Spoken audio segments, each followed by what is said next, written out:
Oh boy. Well, you gotta entertain people somehow. Yeah, it's my job. Well, consider me thoroughly entertained.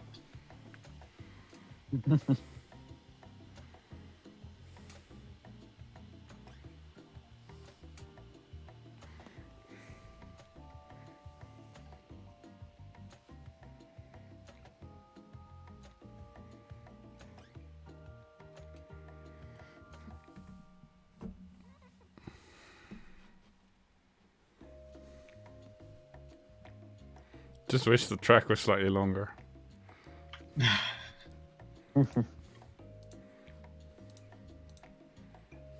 Okay, the members of our audience, at some point, we will have other players. We're just having technical difficulties.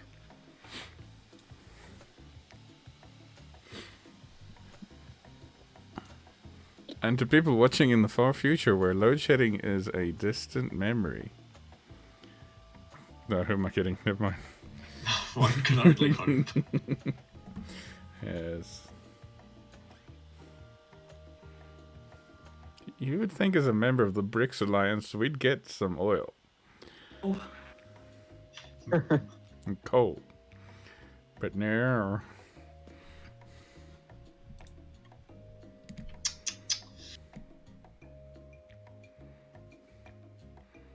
So, anybody watch anything cool lately?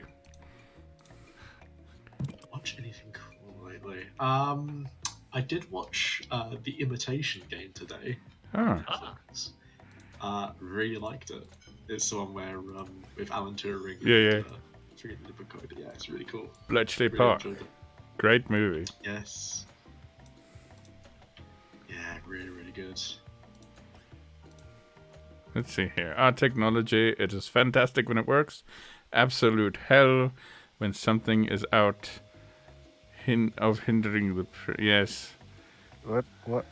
Hi. Hello! We have another Hey. player. Well, welcome. I literally just walked into absolute hell, and I was like, what the fuck? What? Oh, you mean the elevator music? No, I mean like what you're saying, like the words you were saying were literally just absolute hell, and I was like, oh shit, what the fuck? Yes. And for this adventure, we will be breaking the Enigma code. Oh no. Mr. DM. Hello. I sent you a private message.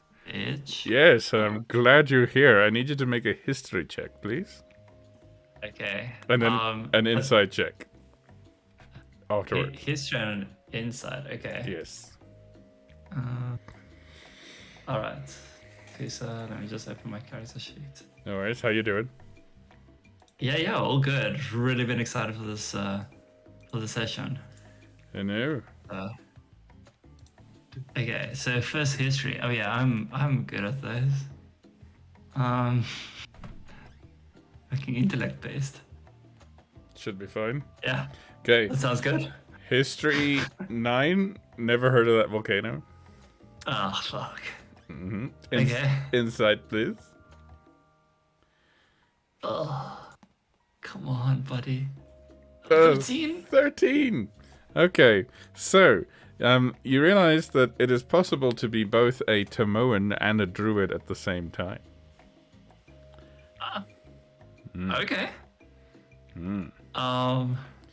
Yes. So it's not mutually exclusive. No. That's good. And then also last question there is, I think it was like part of like a vision or something. But what is Mother Maple? All right, so in that main chamber, and I need to change the music for this section because this is way too happy. Oh, what? Damn it. I think it's sadder. Well, we can do it in a show busy voice. What you found in the chamber of death. So yes, in the main area of the temple of the Ember Keeper, there was a stand for some sort of artifact. The stand was empty. The world. Sorry, I had to. Yeah, that's okay. Now stands Jojo. Yes, well done. That's good. God damn it. Anyway, so yes, whatever artifact was there has been taken by somebody else, and in its place, floating in its vicinity, was a large bubble of water. And once that spell was broken, the water splashed on the ground, and there were little like autumn leaves in there with druidic symbols cut in there, and it had a message on it, which I will copy for you, because I think somehow that got lost in translation. Where is Ember Keeper? Okay, I got so many notes, hang on.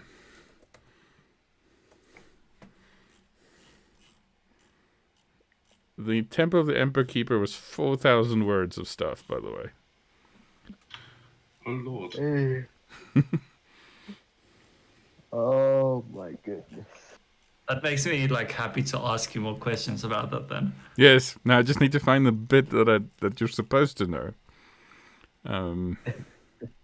I mean, I even have a list of what the freaking Black Oblivion things ate before they fought you, in case it comes up. Did they eat? What did they eat? I guess we won't find out now.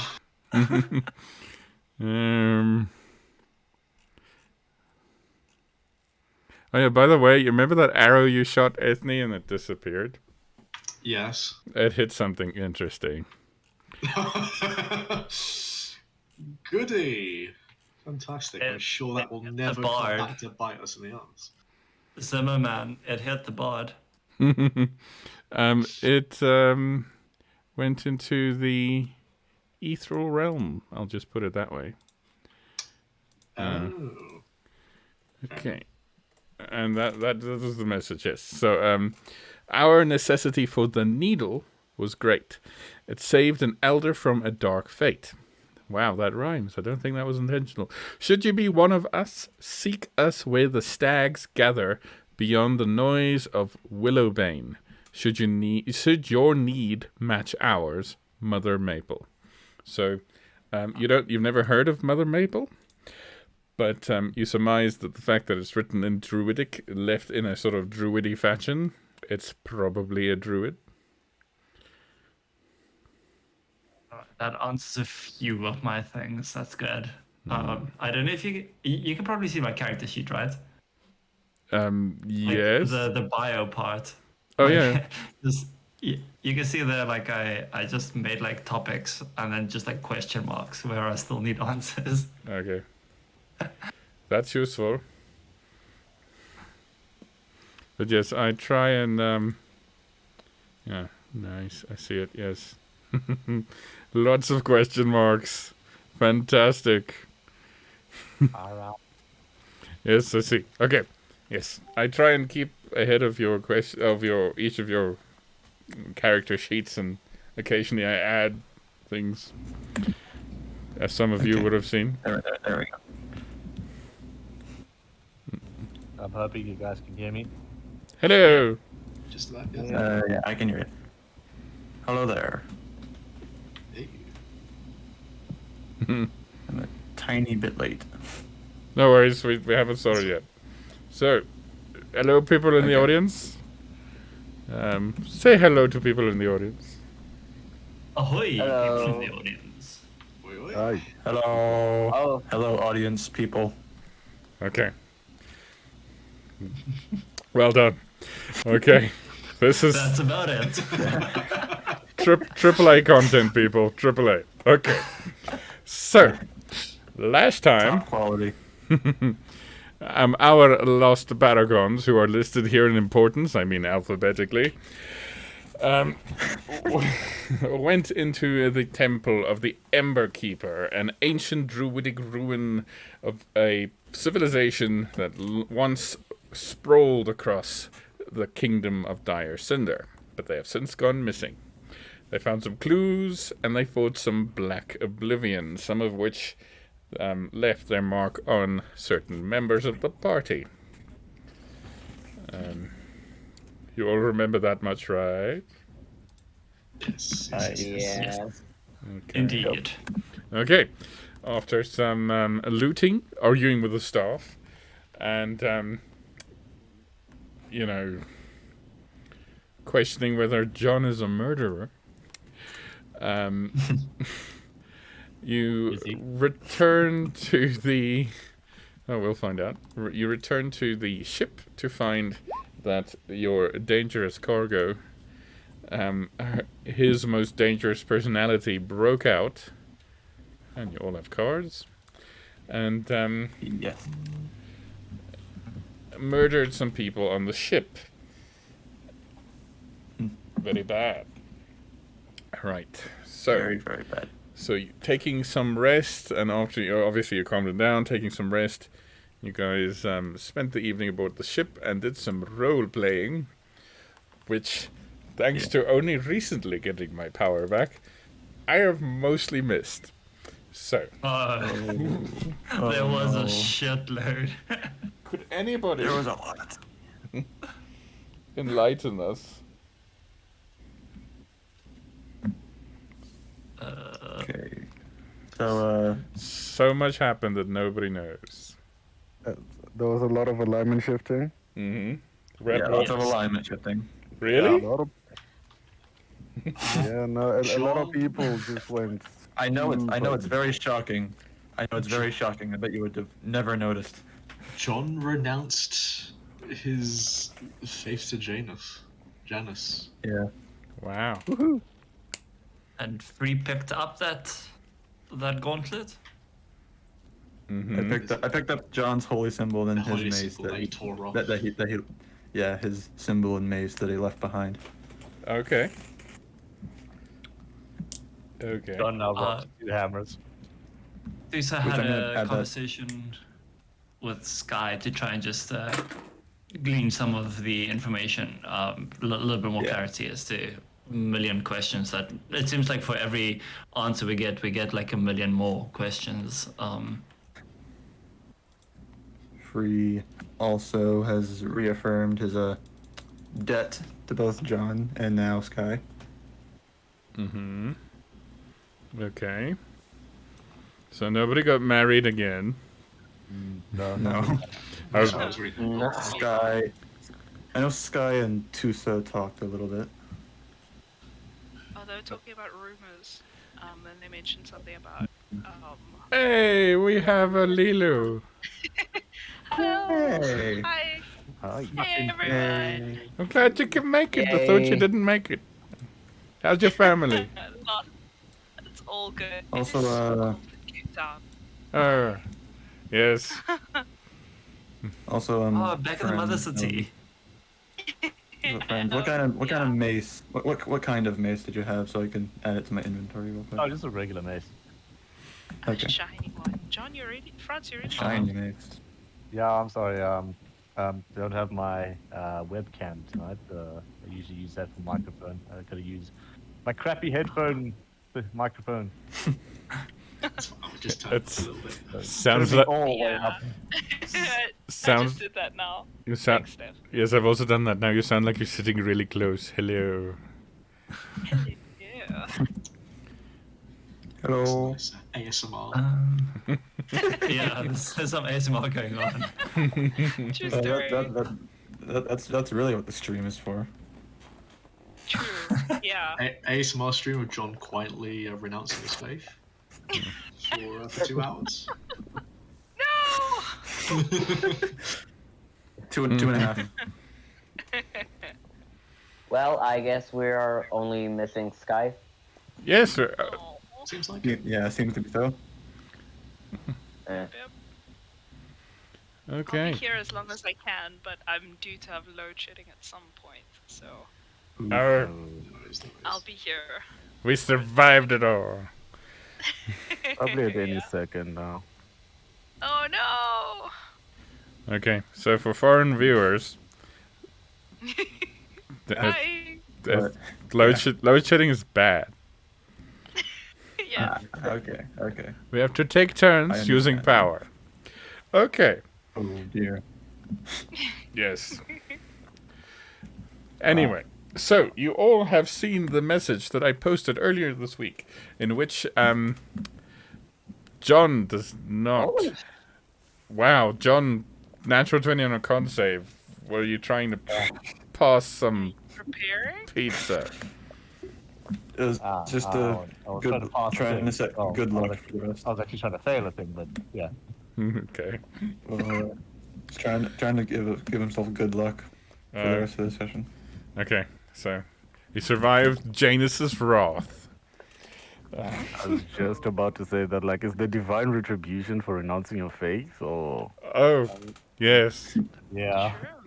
I'm just writing a thing quickly. Anyway. Oh no.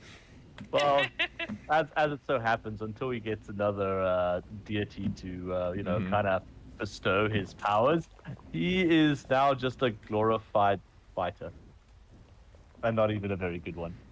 An unglorified fighter. He's Yes. a great fighter. Oh no. Oh man. Oh boy. Yeah, no spells until I get a new deity. Yes. oh, I hear Haga is taking up. Oh, again. shite. Oh man. Oh man. Yeah. So, But wait. So you're basically your class now changed to fighter, or you just are still a cleric, but you prohibited yourself from using spells? that one, yes. Yeah, that one. Yeah, still a cleric. But, Oh. yeah, I'm prohibiting Yeah, myself from casting spells because I don't have a deity right now. A simple human peasant. Yes, with a big hammer, so maybe not just more. He looks the Still part. swing that off. You can still swing a hammer pretty good. Well, there's this new god making the rounds. You might have heard of him. He's called Hadar. Heard he's really swell. No, I was no, actually no. using red and green. Your Actually, pillow's pretty great, guys. There's also a man on the deck in the middle of the storm this morning, Oh, yes. proclaiming the virtues of the god of eternal hatred, Odium. There's also him. Yes. Oh, I yeah, thought that it guy. was Two Pain or something. candidates at the moment. You know, it's Odium and the Raven Queen. Oh, not bad. Hey, I hey. still think I guess- Pelos should throw his hat in there. I'm gonna murder Pedal's brother, so that might not go down so well. Cool. I'll let Hey. you do it. Mouse in the chat says guess- that you have changed your class from cleric to pack mule. Oh! Well, I'll tell you what. Anyone who tries to use John as a pack mule is gonna get a hammer to the face. Actually, no, you Hey, can't do but that. I- You don't have your mace anymore. You don't have your mace anymore. You can't do that. He's got a hammer. He's Pretty got- big he's got- hammers. he's got a hammer. I have damnation, and I got salvation. Damnation. Ooh. Question. One of those Ow. is the holy hammer from the Golden Dragonborn, right? The one I Yeah. gave for France. Yes. Was that one? Okay, that one on the hilt. Remember, it's a glass-headed hammer with holy symbol carved on the side. The holy symbol is the shape of a butterfly. Hello. Oh God, gonna be carving that off. Oh, come on, man. Do it. Make a religion check for me. Okay, I guess he's still capable. You got Nope, this. he's not. No, he's No, not. Eight. No. So It's pretty. you don't know whose symbol's a butterfly, and you don't care to know. It's crap.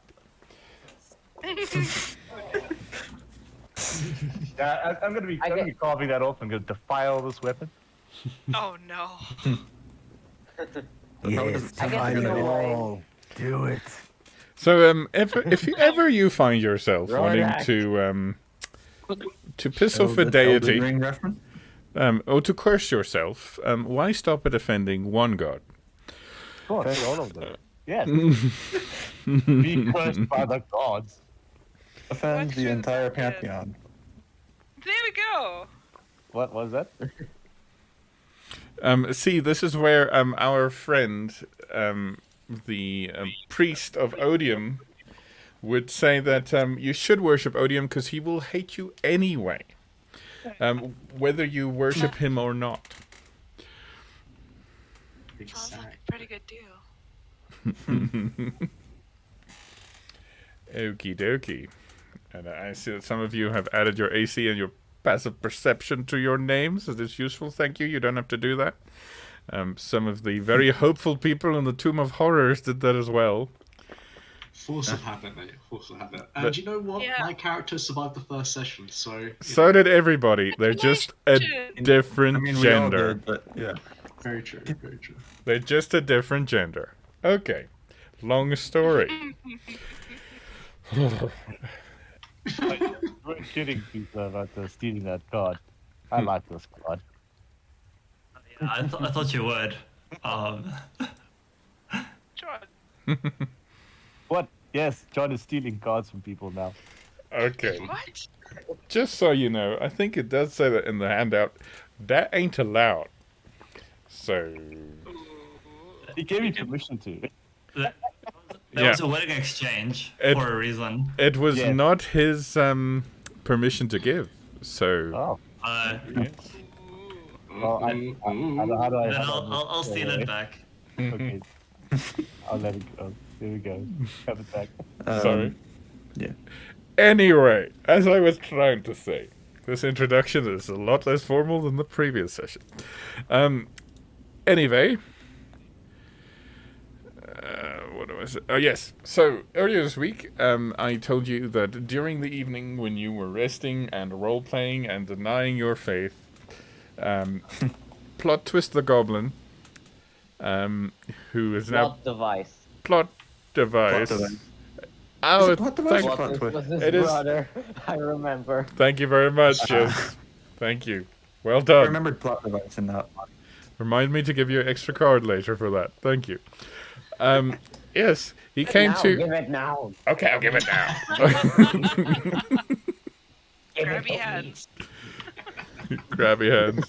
Okay. Just let them make grabby hands. Okay. So, there's your extra card.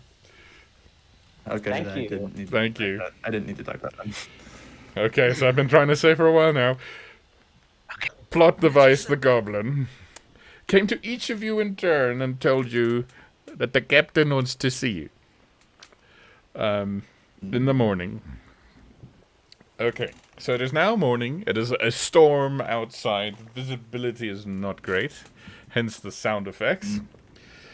And you're all summoned to the captain's quarters. Now the question is, I think. the captain's quarters in here on the top deck.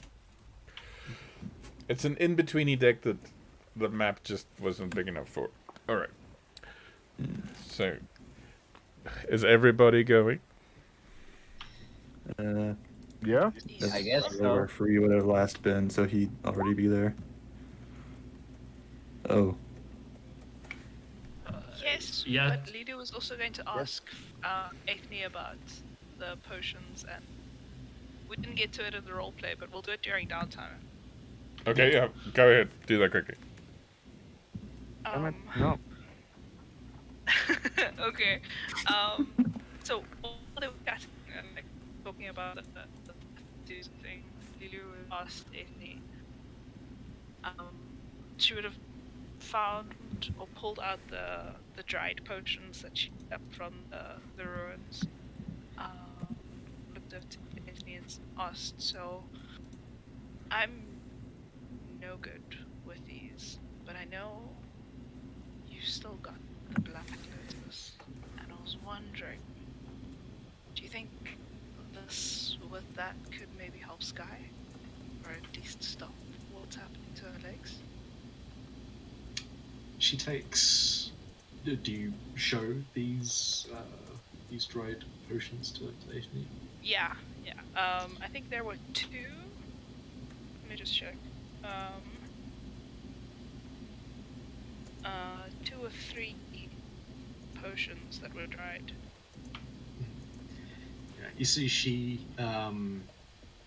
takes one of them and inspects it, and seems to think to herself for a few moments before she eventually reaches down into a backpack and seems to rummage around before pulling out what appears to be a pretty beat up looking scroll case. She pops the top off of it and pulls out a bunch of rolled up parchments and notes that seem to be written in common, some in draconic, some in infernal. Seem to be handwritten notes, and I'm gonna ask you, DM, like, are among the notes that are within the scroll case from home, are there any notes that detail how to go about preparing the Black Lotus? That, from what I've gathered note-wise and from what I've seen back home and how it was used, do I know from these notes how to prepare it? Okay, so from your notes, which have some details, some out of date, some of it still in use. You know that you need a set of full alchemy tools to at least attempt it, and you need a supply of pure alcohol. Okay. Okay. I'm not sure if we've got exactly what we need for this, but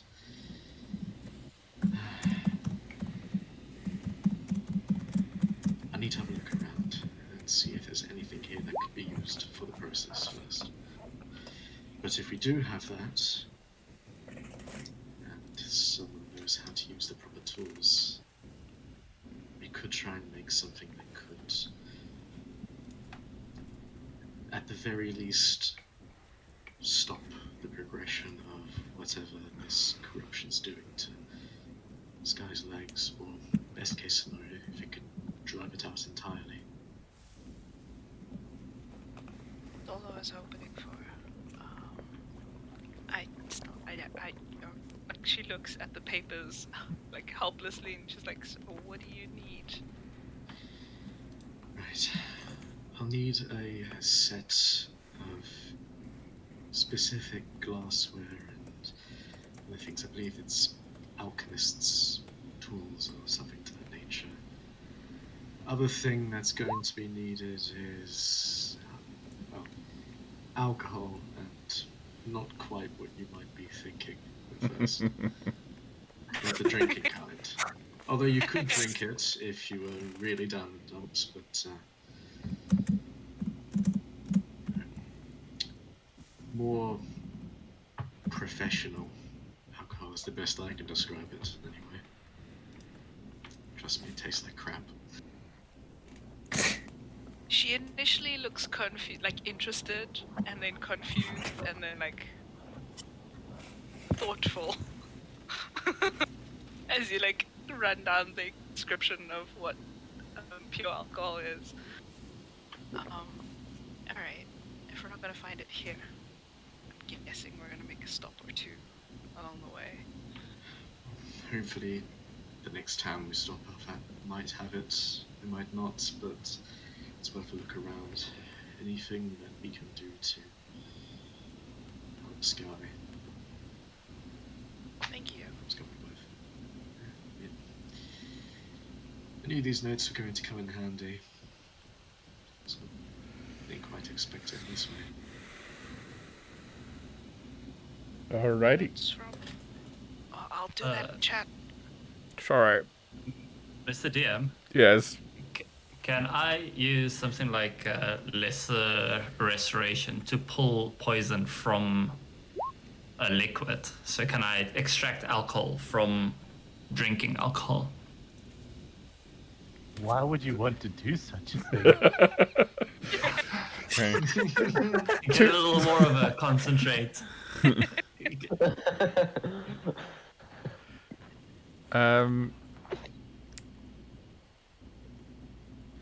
Yeah. So To you would make like alcohol, if Ethne should ever mention that they need alcohol, can that be like a suggestion? It's worth a try. I would say it's not something that you do automatically. It would be something that you would roll for. Okay. But yeah, it's possible. Make all the light beer you want, man. Okay. Perfect. Yes. Take alcohol away from alcohol. That Wow. suggestion has caused uproar in the chat. Thank you for that. Okay. I stream. Hello. How dare you? How dare you soil perfectly good alcohol? Yes. We've doubled our numbers of the audience to 2. All right, so everybody done talking and stuff. You eventually make your way to the captain's cabin. As said before, it is a dark and stormy morning. Some of the rain is blowing onto the deck as you head out. And inside the cabin, it's quite cozy. The warmth of the Tempest engine below, the bit that makes the gas in the balloon above you, heats this captain's deck quite nicely. Yes, DM, John, I can see your question. Yes. Yes. Fine. Fine. I am stealing your card. Go right ahead. Oh, it's God. Long. Oh, look who it is as well. For chaos. What was it? It's actually fitting. Yes, I'm giving you a new card. There you go. Okay. That's a one-time thing. Okay. Yeah. Anyway, so for fuck's sake. Anyway, in the cabin, it's nice and cozy. You can see that several of the crew are already here. In the corner, you have Mr. Maps the Gnome looking over his namesakes, making some notes. And he doesn't have a pair of spectacles, but he does have a monocle, which he occasionally swaps from one eye to the other, trying to make sense of what he's looking at. You also see sitting at the desk. There's a big captain's desk here. It's seen better days.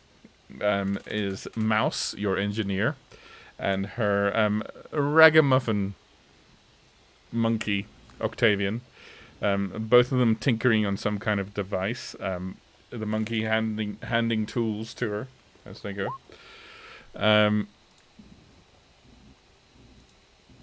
Anyway, the captain is sitting behind her desk, arms folded, looking over a map of Dyrecinder.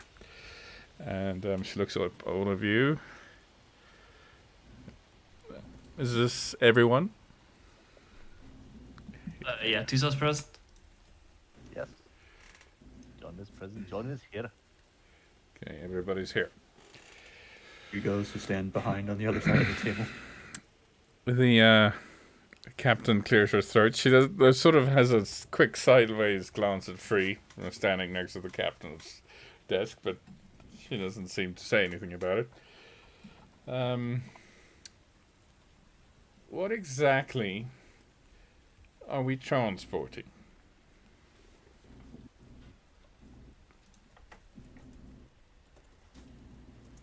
A troubled man. A very unfortunate fellow. An unfortunate fellow who killed my best first mate. Oh, yes, but, well, you see, he's, storing multiple people in that noggin of his, if that makes sense. Yes, and one of them is a homicidal maniac. This is not entirely what we additionally agreed upon, is it? Yes, but he wasn't the one in control earlier, and we didn't ever assume this was going to be a problem. I see. So you will see that negotiations and the how do I put this?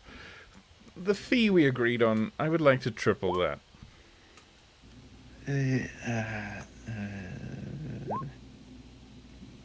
I suppose that's only natural. He just looks to Rodak. He's like, it's going to come out of your pocket. Well, what's the original fee? He's just stepped. I think we've already paid them up front. What? Money? What? No. Free goes walks up. Free goes over the Rordak. Like, I know you're probably carrying a trove of gold in those pockets of yours. You'll be the one paying. Oh, This was not discussed. If I pay, I immediately get ownership of the ship. No, that's an order coming from your co-captain. okay.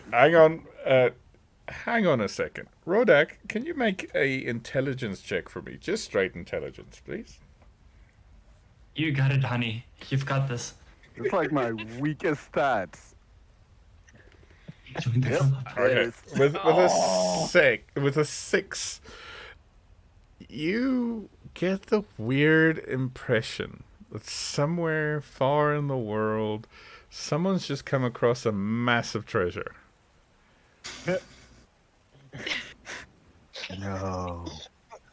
It happened to be shaped like a butter knife. Sorry, carry on. Don't let that distract you. Can we agree that this payment happens upon safe arrival? Safe arrival after I've just lost 2 of my crew. What exactly are you suggesting? What we are suggesting is that we don't pay dead people. So try to survive until then. Holy shit. Make an intimidation check, please. Can I stand next to Lilith yes. to assist her with Yes, this? so advantage, please. Yes. Oh,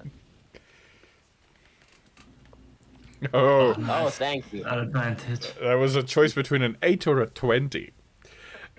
I think that's technically Thank a you. 2 that you rolled for that 8. Wow, ouchie. Okay, so yeah. 20. Fair enough. But triple as I suggest, right?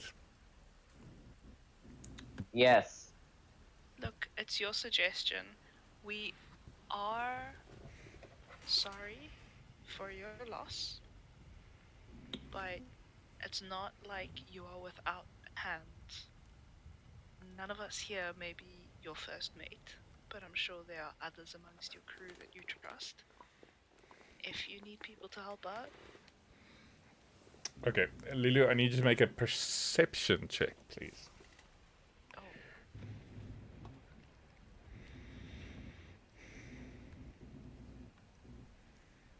Perception. Where is perception? Oh, there. Under P. Hey!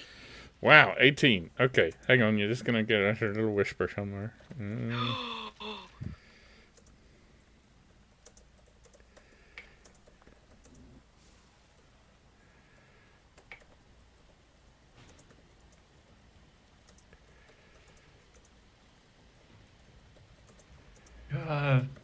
Rodek, honey, how's our stash of money looking? I recently were blessed with a spell, and I need like components for it, and like since you are the financial provider within this household, maybe you would be able to supply that. Yeah, sure. What do you need? Well, I need like a golden inlaid like vial, and it has ash and like a pebble, and some special water in it. So it's quite expensive. It's 400 gold. 100 gold. Oh, yeah. Fine, honey. You got me a wooden wedding ring. I do believe that maybe just cough up on this one would be nice. Yeah, he's just gonna stare into the eve. I don't even. Okay, I don't have change for platinum, so I'm just gonna give it the whole thing. Wow! Wow. No change to platinum. Nice. I'm just gonna Really whisper. I hope this makes up for the wedding ring. Aww. You're willing to just throw 400 gold away, but not but not pay reparations for casualties? Yes. John is like watching the Absolutely. whole exchange between True love. Tusa and Rodak, and it's like, Rodak, did you at least get a prenup? Do we know what those are? Make an intelligence check, please. We know what those are. Tusa would like to join on that. Yes, I know what please. it So Tusa, as you are young and naive, yours is with disadvantage. Oh. Okay, Rodak, uh, natural 20, you know exactly what that is. Whether you say or not, it's up to you. Tusa with an 11, that sounds like a kind of berry. I do believe that he fed some, maybe like on our wedding night, but to be fair, it was like a little bit of a blur. So I don't know if I had prenup berries. Okay, Yeah, I'm just gonna be like, I'm gonna look at her, listen to that answer, and be like, no. We did not get a prenup. We did not get prenup berries. so just to underline the fact, when Tusa said their wedding night was a bit of a blur, for those of the audience who have just joined us for the first time, they only realized they were married after a very long night of drinking. Well, technically, it's only half a marriage, so it's not quite concluded yet. So, if you want that prenup, we can organize it, right? Oh, also, John, just so you know, they are fully married. You only half married them. Yeah, but I had to witness it, and I only witnessed half of it. I witnessed the other half. Don't worry. All right, so as you guys are having this exchange, the captain is just like shaking her head, like, "What the fuck are these people doing?" Okay. So, Free just shakes his head to get his attention away from all of that, whatever, and he turns to the captain. He's like, "All right, well, whatever the price is, we'll pay it, and I will personally take full responsibility for this predicament." All right. But if I lose any of my crew, I'm getting off at the next place. No gold is worth my people. No amount of gold, I mean. Yes, I respect that. fully understood. I'll go see if I can talk to Galtner about all this. Fine. He will go. Okay. At which point, Maps the gnome rushes up to the table and, not quite reaching, it takes him a couple of hops before he gets to the top of the desk, and he says, where will we be going next?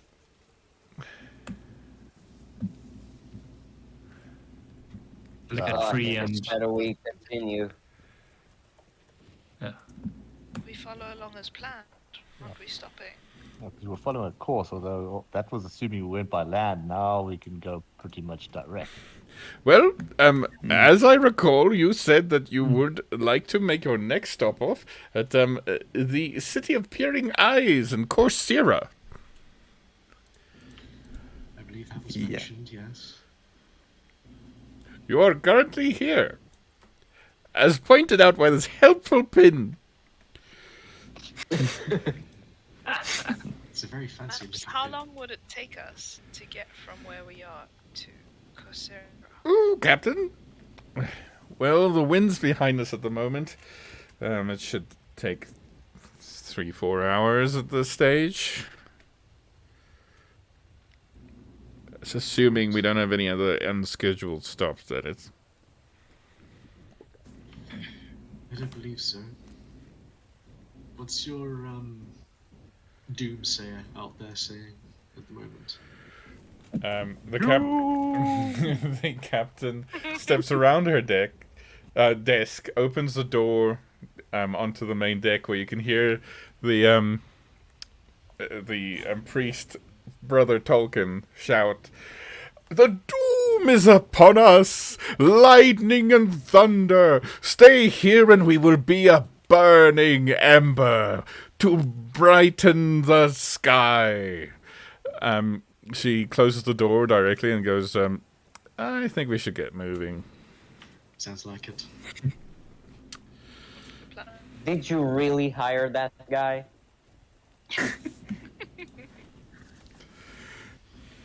Wow. Okay, hopefully none of you heard my mispronunciation of desk there, but the chat did. Okay. We did. It's okay. Don't worry. I will not tell a soul. That's okay. We won't Too tell late. anyone. Right. So, the captain and the crew rush towards their stations, and they reel up the anchor, which, to some of the crew's surprise, is covered in some kind of gore. Aren't we all? Right. And all hands, and the ship starts creaking, moving.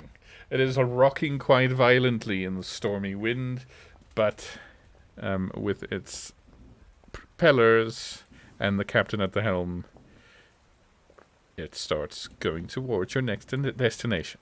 So, in the next few hours, what are you all doing? John would like to have a chat with the follower of Odium. Okay. So, you find him on the deck. He is soaked through. He is holding out his staff over the side of the ship, which you can see is mostly made of some kind of really rusted iron. And he shouts, "God of hatred and pain, bless me with your lightning." So you want to be electrocuted? I want to be cleansed of all my impure thoughts. I don't know if this is quite right for me now. Now that I think of it, I think you're quite not. Would you like some nuts? Right? You know We're done here. I'm done here. Thank you, but no. Okay, so he takes out a little, very soaked, what used to be a brown paper bag, but now sort of a clump. And he takes out what appears to be like wasabi nuts. Because suffering. They're actually kind of tasty, I'm not gonna lie. They are. They're not bad at all. Yeah. Would you perhaps like these? They are called the testicles of a demon. Okay. For the love of... No, you nutter. I want to know about Odium. I want to know if he's the right god to follow. It depends what you want. If you want someone who's uncomplicated, yes. What I want is to destroy Janus. Well, But that, Odium wants everything destroyed, so technically... alright. Do you have any pamphlets? I do!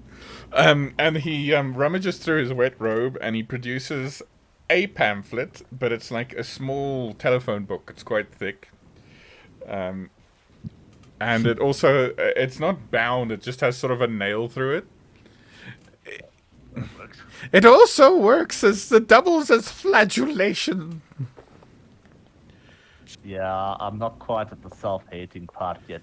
Well, But alright. that's all right. Odium hates you already.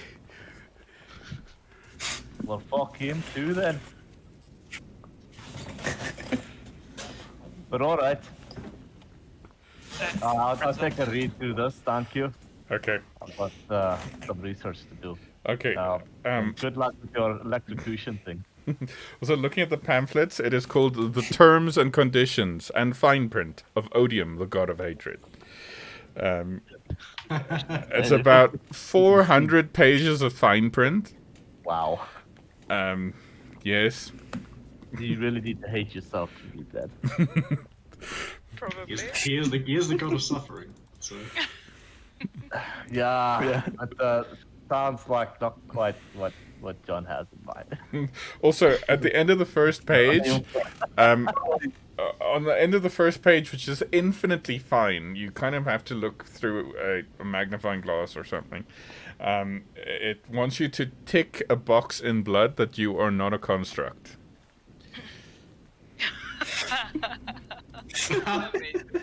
I kind of read that. Ancient capture. I kind of tick the box. John goes to prick his finger to put the blood on, and it's just dust. Nothing. It doesn't work. Yeah.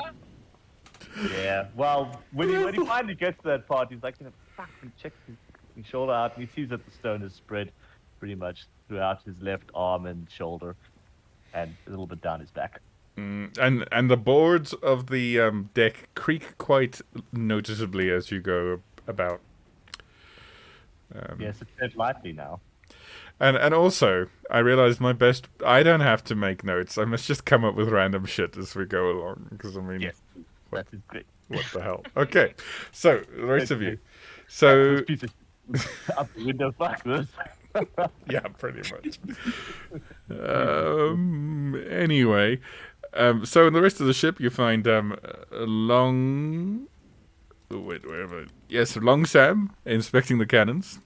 He's drawn them back slightly into the ship to avoid getting them wet. He kind of approaches them as if he's looking after a stable of precious horses. Anyway, so Free, you go to Goldmar, who has been resting. She has still quite a nasty mark that I think somebody treated. I may have had a precursory. Oh, let's try again. A cursory gloss.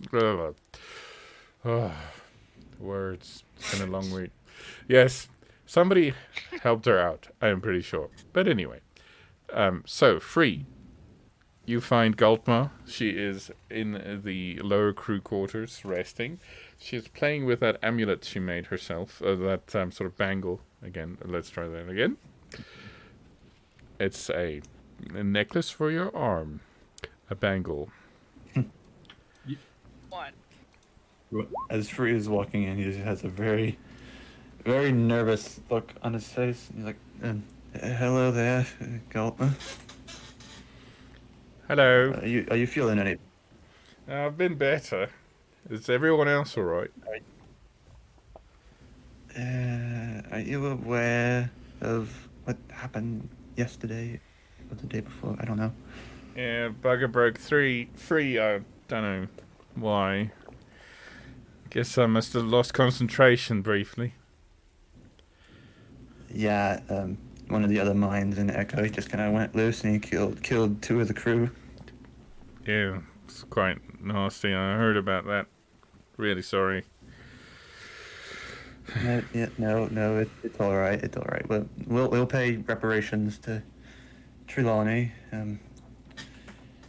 Do you know what we should do if that happens again? I think we were barely able to persuade the other one to give Echo control again, but if it goes berserk again, what should we do to try and prevent Cap?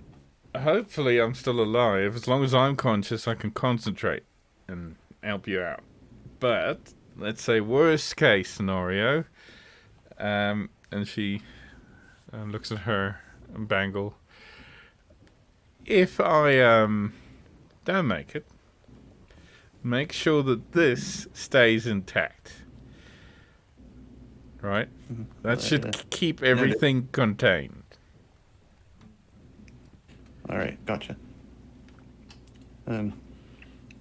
Echo's back in control again. If you ever want to talk to him, he's locked up. Yeah, he's not much for conversation. I prefer to be on my own. Might go up on the deck and enjoy some of the torrent of wind. You know what I'm like. All right. Well, I just thought I'd come and fill you in on the recent news and ask that. I appreciate that. Thank you. Where are we going next? Last I remember, we're headed for what was it called? Course something or other. I don't. Yeah. Something or other. I don't. Yeah. All right, I've heard of the place. Never been there, but it'll be interesting. Unless we're staying on the ship again. Yeah. Yep. Well, if you ask me, I would much like to take a little detour to Falchester, as I've heard. The little bird has told me. The little bird has told me they've taken up Gutball over there. All right, sport sounds good. Like a bit of sport. He just chuckles slightly and is like, "Oh, they won't be ready for me." Anyways, I'll leave you to your own thoughts. Right. And with that, he'll walk back to the main deck. Okay. Where what's everybody else doing? Doing a help. Yeah, Roger's just gonna go to his room and stare at his wallet and just. Just It's lighter. I think Lilith will go to. What's the freaking this part of the ship? The front side. The front side. I don't know how to. It's the bow. I don't know how to say things of ships. I'm sorry. It's okay. That's all good. Anyways, Lilith is going up there, and she's going to send out Moxie to come back to his himp form and scout the distance. All right. Thanks for sending me out in perfect weather. That's fine. I don't care. Okay, flies off. You're a familiar. Come on. Imp up. Hey! Don't get too familiar, all right?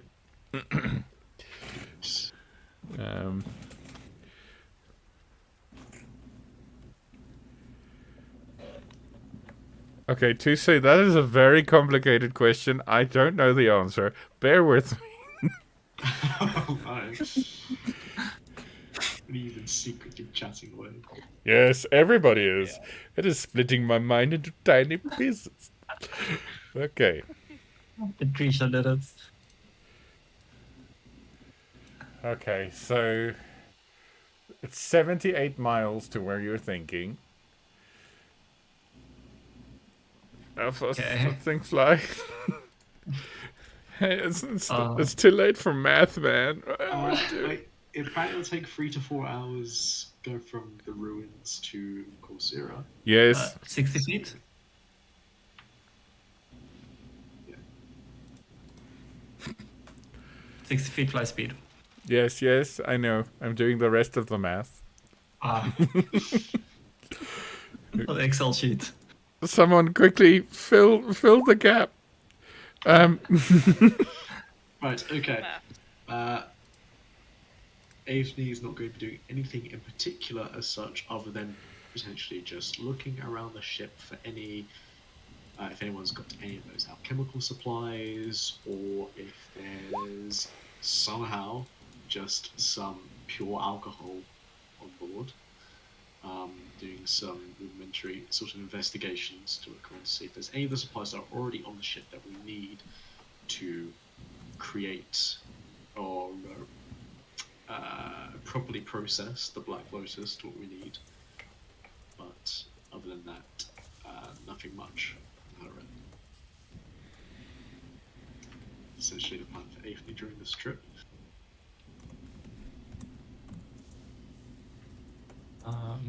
Okay, so Perfect.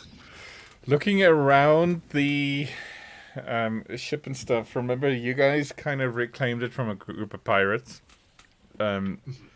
Downstairs, besides the provisions that you secured from Arumi, somebody's favorite merchant, there is still a couple of boxes of gunpowder that have not been confiscated. But as far as alchemical supplies go, those tend not to be stored with boxes of gunpowder. So it's not very fun. No. Also, there was a medically trained person aboard the ship who is now much shorter than you remember him. So maybe, yes. So, no. Okay. Okay. Anybody else got anything? Can fast forward. I'm typing to. Well, yeah, we can fast forward, but the spell that I'm doing will require about 12 hours worth of concentration. So if I can do that, that'd be great. Okay. It's a long night.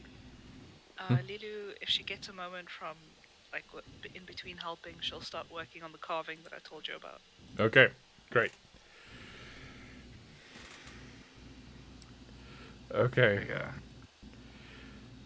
So, John, taking a moment to yourself.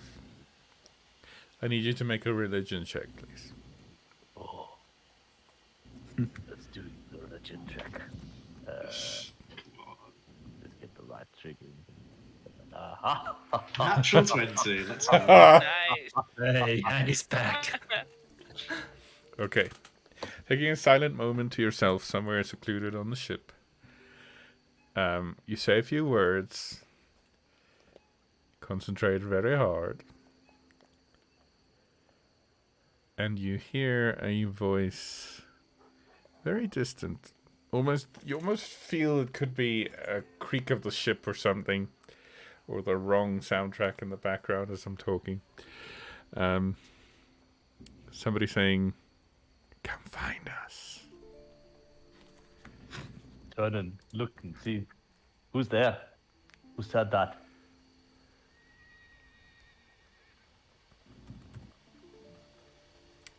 You can't see anything.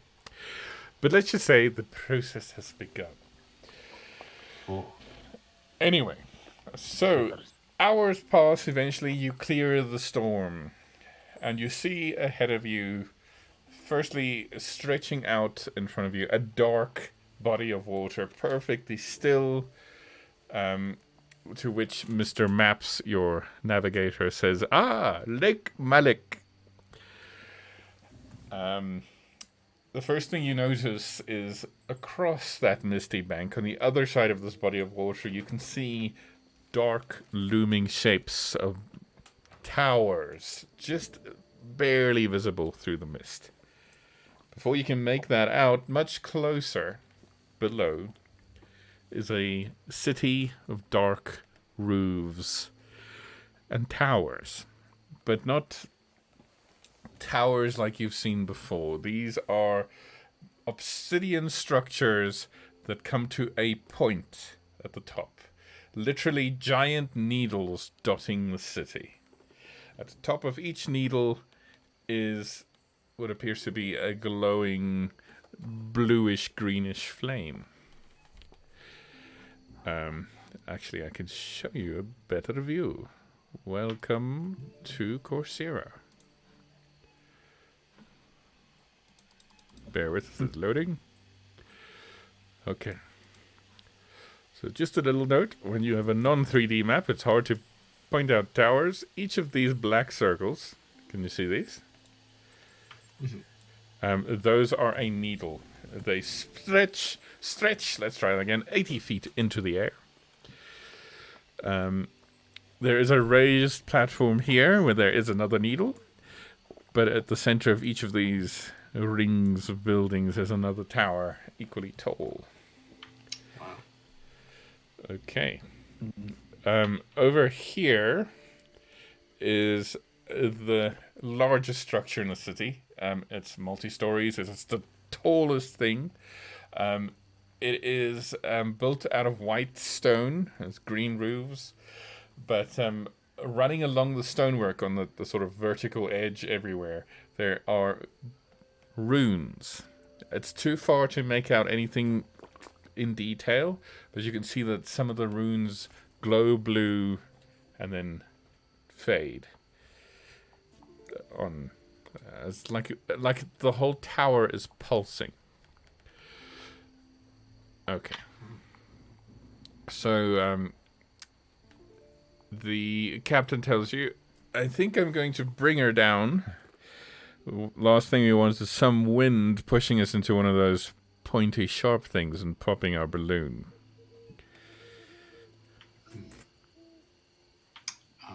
Quick question. Do any of us know or have heard of the significance of these needles? Oh, I am most versed in all the lands of Dyrecinder, says the gnome, Mr. Maps.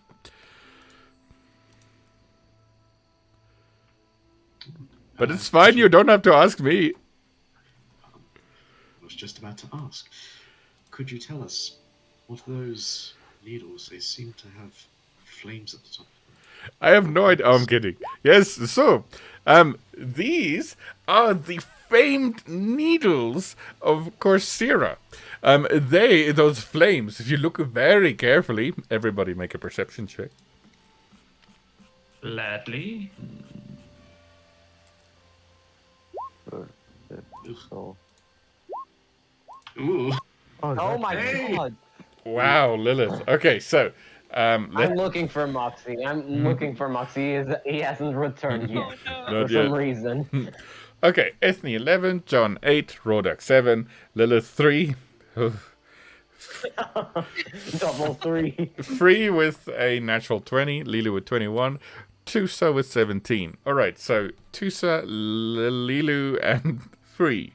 You notice that those flames have a shape to them. They're sort of a little fireball with a eye, a very slitted eye, like a cat's eye, looking all around. It's like the eye of Sauron, but it's less flamey and doomy. This is where they get the city's other name, the City of Peering Eyes. And what does these eyes peer at? Oh, the citizens! Sorry, I missed And that. the information? Where does it go? Oh, that will be going to the Hall of Answers. This is the City of Spies, my friend. Hall of Answers. Haven't really heard about that. And they? Who do they report to? Oh, that would be the Order of the Spire, my friend. Ah. They are an intelligence agency, but we all know that's just gobbledygook for spies. Interesting. Free just kind of leans into the rest of the group. He's like, I have the faint feeling we're all being watched. He points slowly to the giant fiery eyeball. I mean, to be fair, we're pretty hard to miss, as she gestures to the airship that is descending into the city. Oh, they undoubtedly know we're here.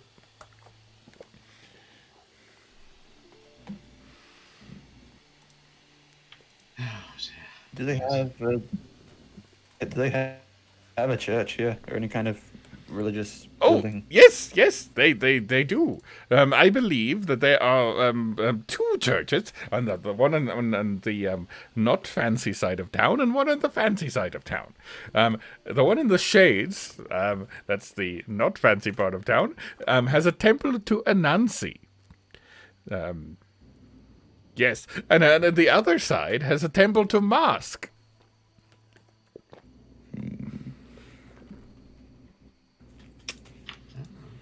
The Shades was the Anansi one you said? Yes. So the shades are up here, which you will note are surrounded by the towers, the needles, and then the spires are down here. That's the it's got much taller buildings, and you can see even as you're descending, it's the fancier part of town. Free just kind of takes out this small little black medallion and just says, I'd say it's time I gave the Shades a visit. Well, if it's information you look up, look no further than the Giddy Aunt Tavern. not really what I seek, but thanks anyway. Oh well. Ooh. Perhaps, is there any place you'd recommend Ooh. in Corcyra? Personally, as my tastes are primarily of the culinary persuasion, I would suggest Granny's Crabs. They have the best chowder. Best. Although, and he looks down at his socks, which you can see are holy. If you do happen to go past the spires, I would like a new pair of socks. Aw. We'll get you a pair of socks, Maps. Thanks. I would recommend Pervon's pantaloons. Pervon. Love it. Has the ship already landed? It is busy landing. As it comes down into the field here, there is a brief but cut off bleating of a goat before a wet crunching sound. No. Oh no. In the water. Where did we land? Where the token is. In the field. Oh man. Oh well. I That's thought Joe you gone. said there was some kind of place to land the That ship was- and not straight up landing in the field. As some of you come to the realize that there is a running gag about where the ship lands. Oh dear. Oh god. Wait, before we go, Maps. And Lulu will turn to Athene just to kind of like check that she's saying the right thing. Yes? We're looking for some specific things. Alcohol that shouldn't be drunk, but it tastes really interesting. Oh. Where could we go? and find Well, those? I would ask around. Maybe don't ask too loudly in the shades, but in the spires, it is a spy town after all, and they need all sorts of things, you know, on clandestine operations. So, Fair enough. ask around. The spies, you say. Indeed.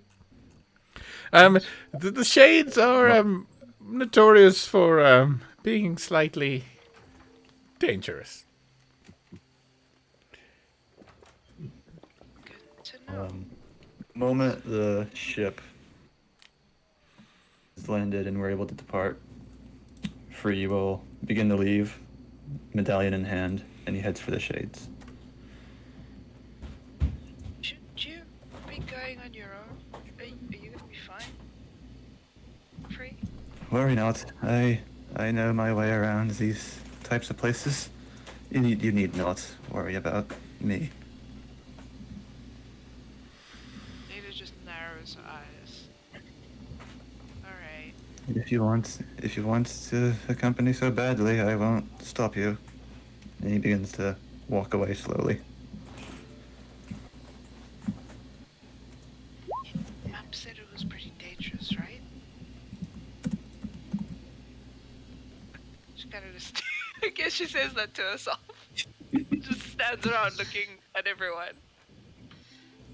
Well, we're only here stopping off so we can gather what we need and then head off again. Oh, we need to resupply for the engine thing. We do some new supplies. That's the reason why we came here in the first place. Indeed. So, I imagine what we probably need is going to be in the spires. So it's probably best to look around there. And in the meantime, if he looks to Nilo, we can try and find those things I discussed. I'll tag along. I may have a couple of things. I seem to have picked up a few items here and there that I don't quite get around to getting rid of or finding out about. Speaking of, Lilith, I don't know if DM. I don't know if we've had a chance to look at these or like go through them. But Lidu has Olga's dagger and short sword. Okay. And she'll hand those over to Lilith. Okay. I guess I pick these things up wherever we go. I don't know how much use they are, but you might be able to figure out what they can do, maybe? I don't know. You know magic. She picks up the things and DM, could you please describe them to me again? Okay. So, these are the items that you found of the would-be assassin, correct? Yeah. Wonder whatever happened to her. Anyway, so the dagger is a poison dagger. You said the dagger and the? Short sword. Short sword. So it's a +1 short sword.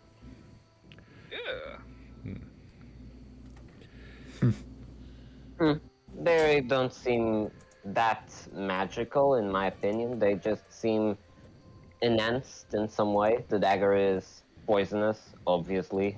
A good weapon for an assassin. And the short sword is just, well, sharp. Would you like them?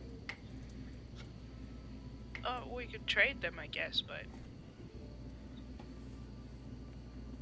Well, I guess I'll stick with these things for now. Okay. Free, while you're looking for the church, I need you to make a investigation check and a perception check. All right. There we go.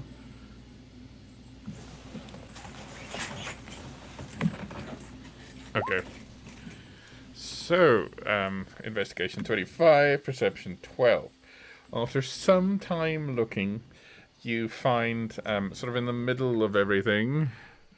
Okay, let me just double check that I'm pointing to the right building. The people in the chat can see I've got numbers everywhere. That's my system. Alright, so, around about here, you find, in between a whole lot of houses, the houses are kind of ramshackle and built on top of each other. It's a poor neighborhood. Also, as you walk along, you see that some of the some of the corners have beggars on them. And also some of the alleyways have people just lying around. You notice as you go along, I mean, there's humans, tieflings, elves, mixture of everything. That most of these homeless people seem to be ill. Like their temples and their arms and some of their exposed legs are covered in dark purple veins. Ooh. He kind of looks around and he's very saddened by all these people. But for now, he'll continue on his to his destination. All right. So eventually you find a temple. It's made out of stone. It is covered with carvings of spiders of different shapes and sizes. Inside, there is a lovely colony of black widows making webs in the roof. There is also a collection bowl filled with copper coins. And there is an individual where normally you would have robed priests. This one is bare-chested, muscular, covered in web-like tattoos. He's dark-skinned. He seems half-orc. One ear has a really big silver earring in it, like a loop. And he smiles up at you. Welcome, brother. Are you here to pay homage to the Lord of Tricksters? first of all, on his way in, he'll deposit 5 gold coins into the collecting bin. And then he'll look to this half-orc friend and he'll bow. And he says, "Yes, indeed, brother." You have come far? You could say that, yes. May the Lord of Mischief smile fortune upon you. You have made a generous donation. Smiles. Is there a good spot to just take a few moments to collect my thoughts? Please, please. And there is a pew which he brushes off for you, and he allows you to sit there. Yeah, he free smiles and bows to him again, and he goes to sit in the pew. And then he starts to begin to clutch his little medallion, and he'll say starts talking to himself. "Hello, I don't see if you can hear me. Yeah, it's me again. I'm afraid Marsha is no longer here with me this time. I remember she told me much of you. Told me many stories, and you helped her when she needed it. At the time, I brushed it all off, called it poppycock, and went on with my day. Although, now I'm here again, before your great chapel. If my words reach your ears, please give me some words of wisdom."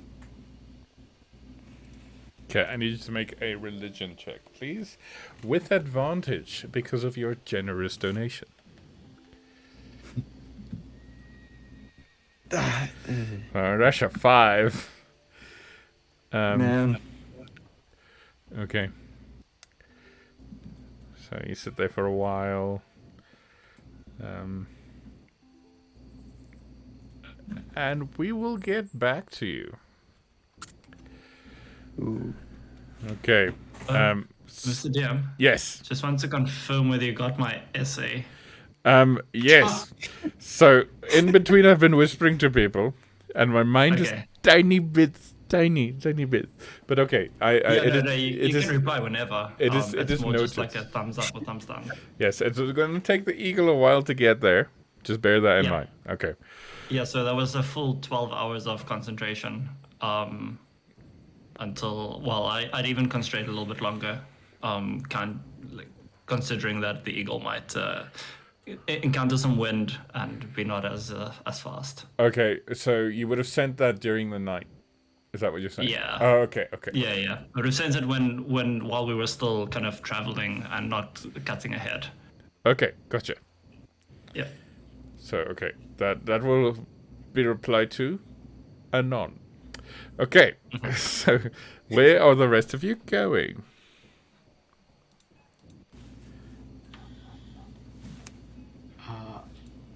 Aethne and Lilu are going to the Spies.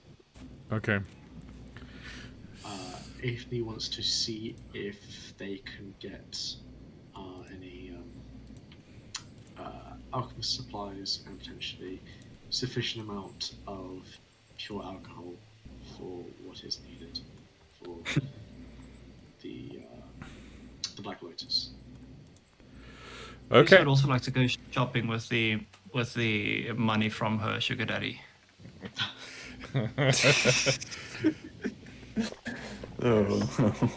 Oh yes, he is. Okay.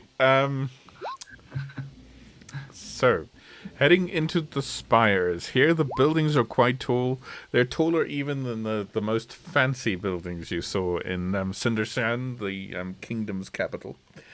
The place is not as bustling as the capital, however. You get the sense that there are people hurrying to their destinations. They're not really lingering in the streets.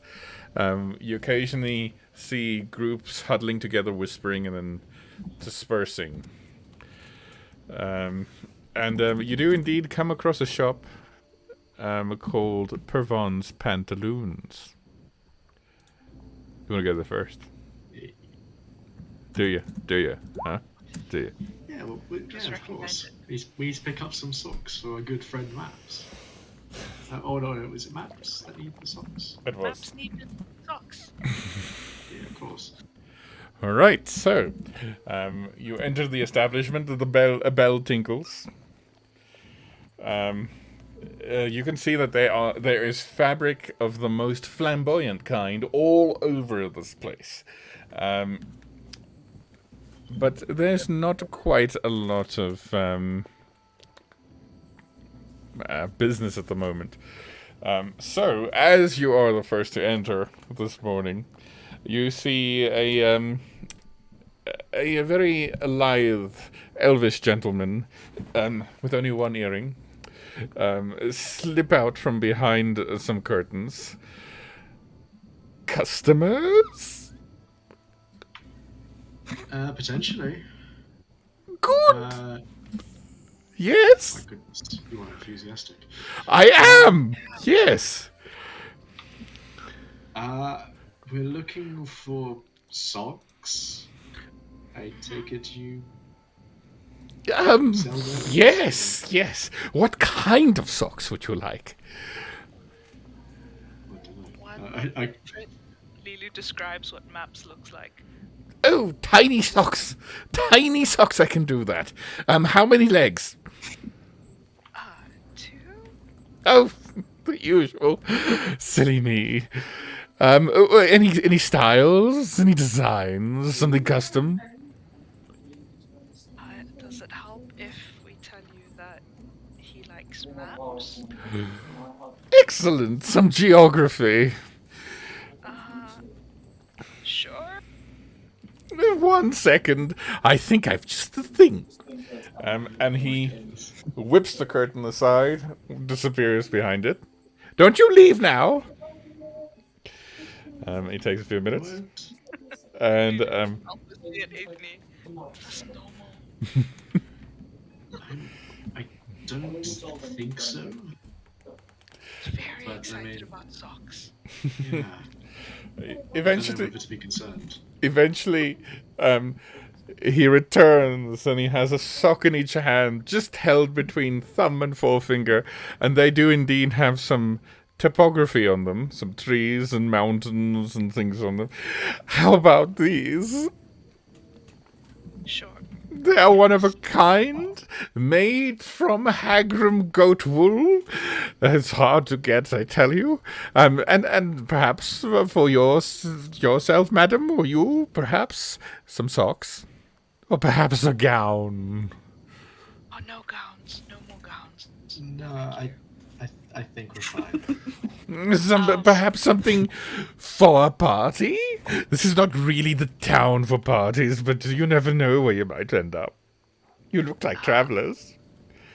Yes, but I'm just looking for replacements. I'm assuming like Lilu's clothes are scorched. Oh, yeah. And Stained. they look a little bit worse for wear. I could do with another set of this. Oh, are you also looking for something in dungeons chic? Sure. Yes? Oh, I've just a Dungeon thing. chic. I don't know what he's talking about, Anthony. How do you feel about lace and buckles and leather? No? All right, but just something plain. I think there's a different kind of dungeon you're talking about there, sir. Oh, you never know, dear. You never know. Throw a whip in there and she sorts it. Lilu still looks very confused. I have a great sword too, so I don't need a whip. Or with the rest of the attire, it would make quite the outfit. But, I mean, if you want it, sure. What have I done? How much for a buckle? What happens between you and Rawdak is between you guys, okay? Look at Rodak. Rodak, you're in charge, yeah. Like, anything that we need? Oh, what a handsome man. Are you here to splash the cash? Are all these your girls, or are you here stag? I think Rodak's in a call, according to Discord. Yeah, Discord. Yeah. Lulu just like raises an eyebrow and steps away from Rhoda. And like attempts to look for like a shirt and like tunic type Okay, replacements for her clothes. there is a tunic, but it is yellow with green trees all over it. Is it yellow? She looks for blue. Okay. Tell me more about this yellow and green trees. I've only got like this like worn out olive Okay.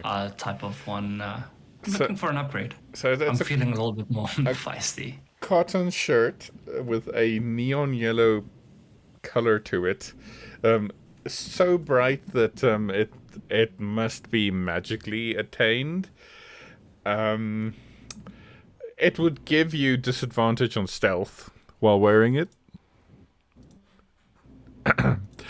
No, she's a bit more into into the darkness. But is there anything else in terms of more of a singed vibe?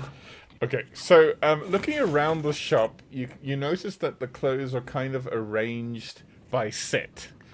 They're unusually for any clothing store, which usually makes things on demand, right? In this semi-medievally type world. Here, they're arranged by theme.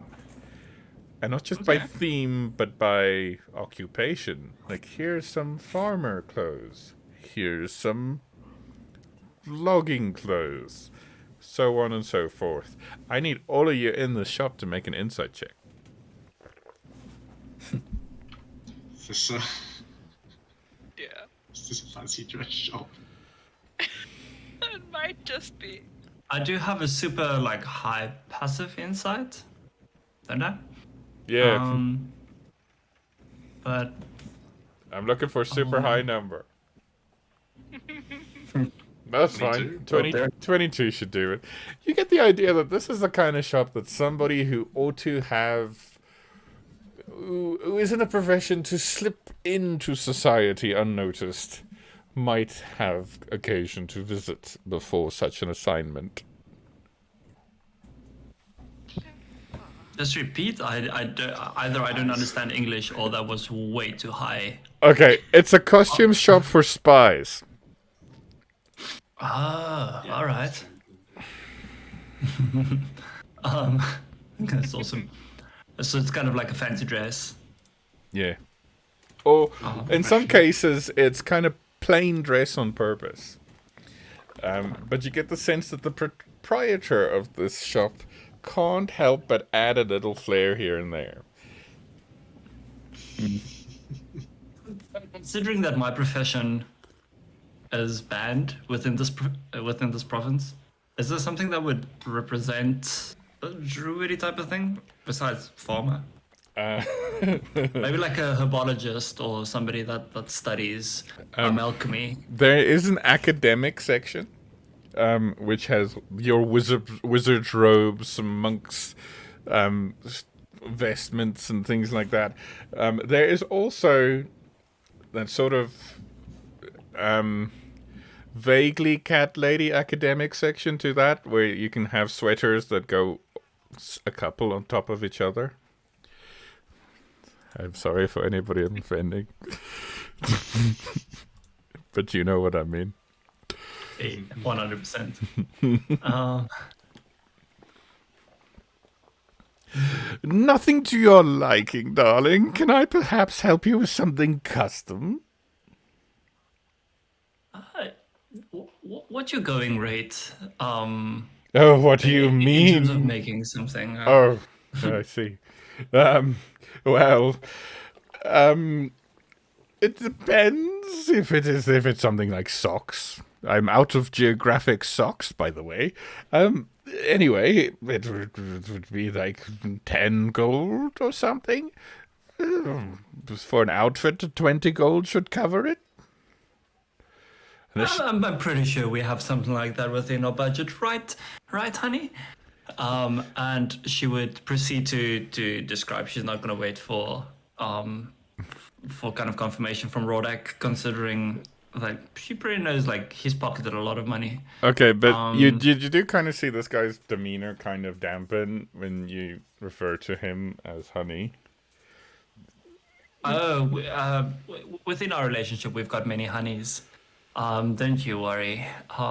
If the outfit is what I expect it to be, then maybe you could be honey too.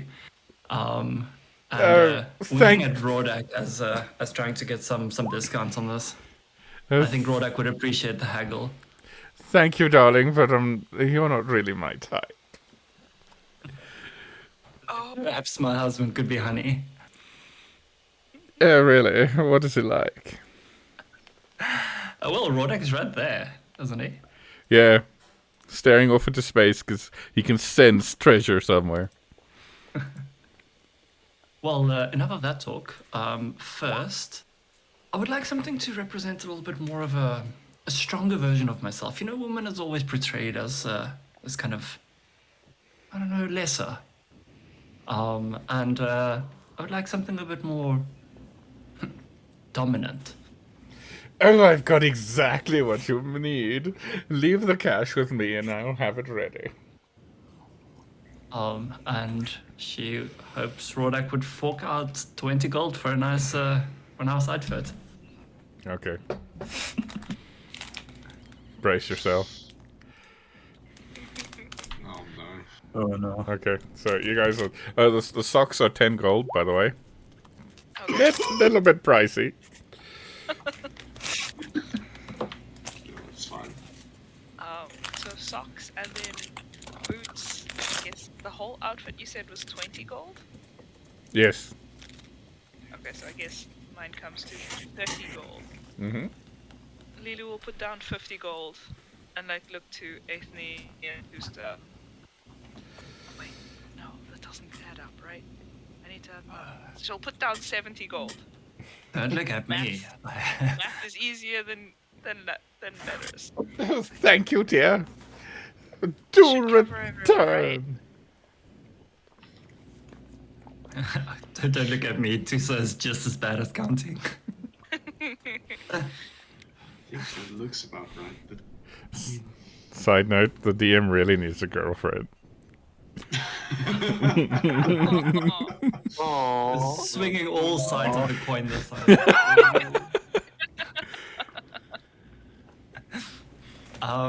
Mr. DM and the rest of the people, I will unfortunately have to go. I've got some personal matters that came up. I'm really sorry, but I'm looking forward to listening to, reading the notes and also obviously the RP section.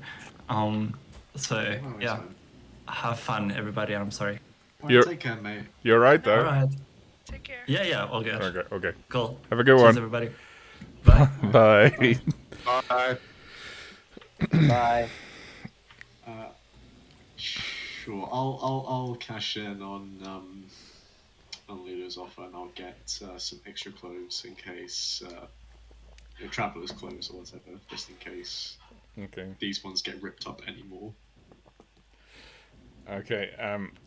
The proprietor, who by now you realize his name is probably Pervon.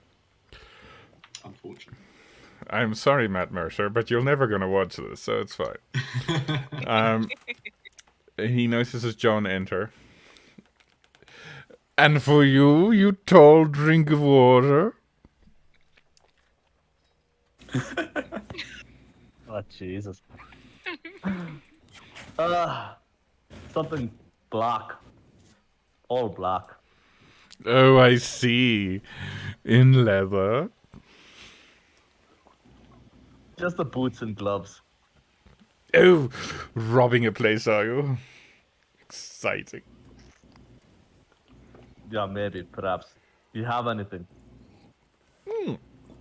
Just the thing. How many concealed pockets do you want? Call it an optional extra.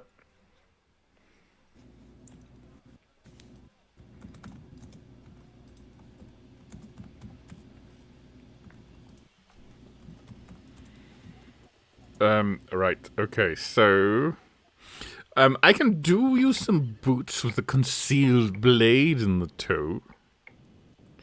No. Pass. Just needs to be comfortable. Oh yes, I know. You don't want that blade somewhere uncomfortable, especially when you're sitting behind someone important at the theater. No blades in boots. Okay. So yes, he does return with some leather gloves and some leather boots. They do look comfortable. And then like I don't know, black breeches and black tunic. Okay. He returns with a fully leather set, which should make you really squeaky, No. and and just a plain. Sounds sweaty and uncomfortable as well.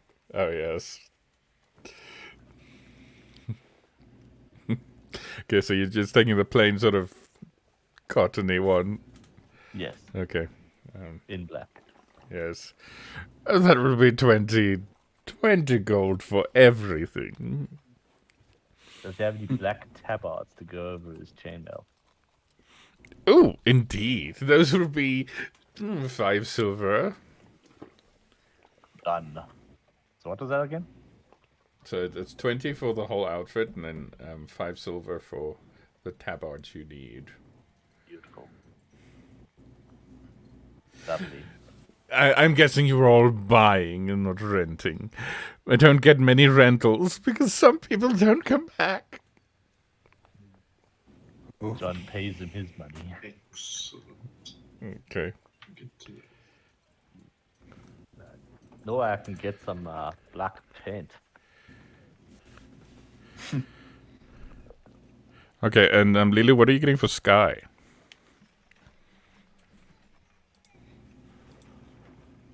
So, having known Sky from beforehand, she'll just kind of get something similar to what Sky's currently wearing, Okay. but also something for comfort that allows her to also use her wings.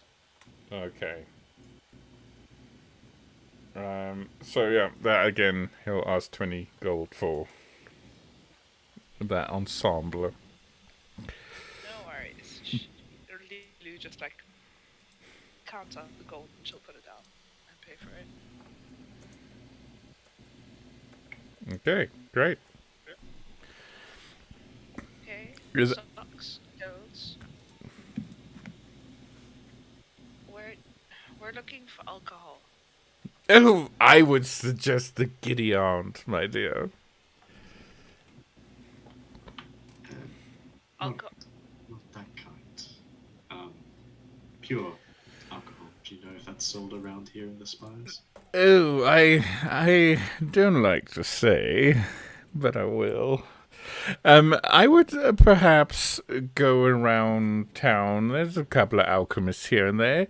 Last I heard, somebody who procured a large shipment of pure alcohol was old Moriarty.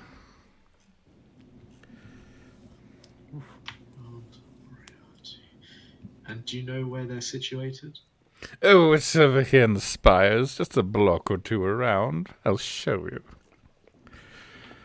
Brilliant. Do come again. Or don't.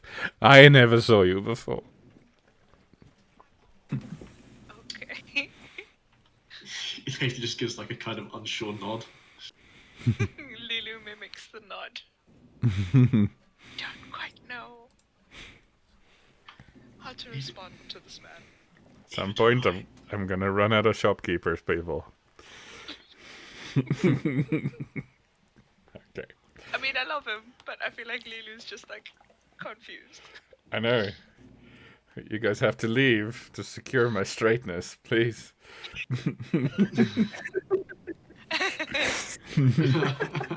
Oh, not? Oh man. Welcome back. Did you miss all of that? I missed all of that. Sorry. I was on the phone with my mom. More importantly, did you hear that? Did you hear what he said at the end? Secure straightness. I was like, well, okay. That's the best thing to hear out of context. Out of context quotes are the best. Okay. So, you guys leave the place. You see that, wait, let me just make sure I'm telling you the right place. Hanging there. Okay, you do see very next door, there is the Giddy Aunt Tavern. It's quite a large establishment. Also, as you're walking, you see those big needly things. They're made out of shiny, polished obsidian. So they sort of reflect people going by. And they have those blue-green fireball eyes on top of them. Hi, did you say those needles were, or the flame on top? So the needles are out of black obsidian. Sort of black glassy type stuff. And they're 80 feet long, tall, high. Wow. It's one of those. Do we walk past one of them on our way to Moriarty's? Yes, here. As we go past, Lulu's just going to branch off from the group. And her right arm that has the blue markings on it, she's used like ripped up a shirt and kind of like made a temporary bandage. And she's just going to she's not going to touch it, but kind of like hold her hand out towards the needle. And then also towards the flame at the top. Okay. You do notice that the blue of the mark and the blue of the thing on the tower are not the same.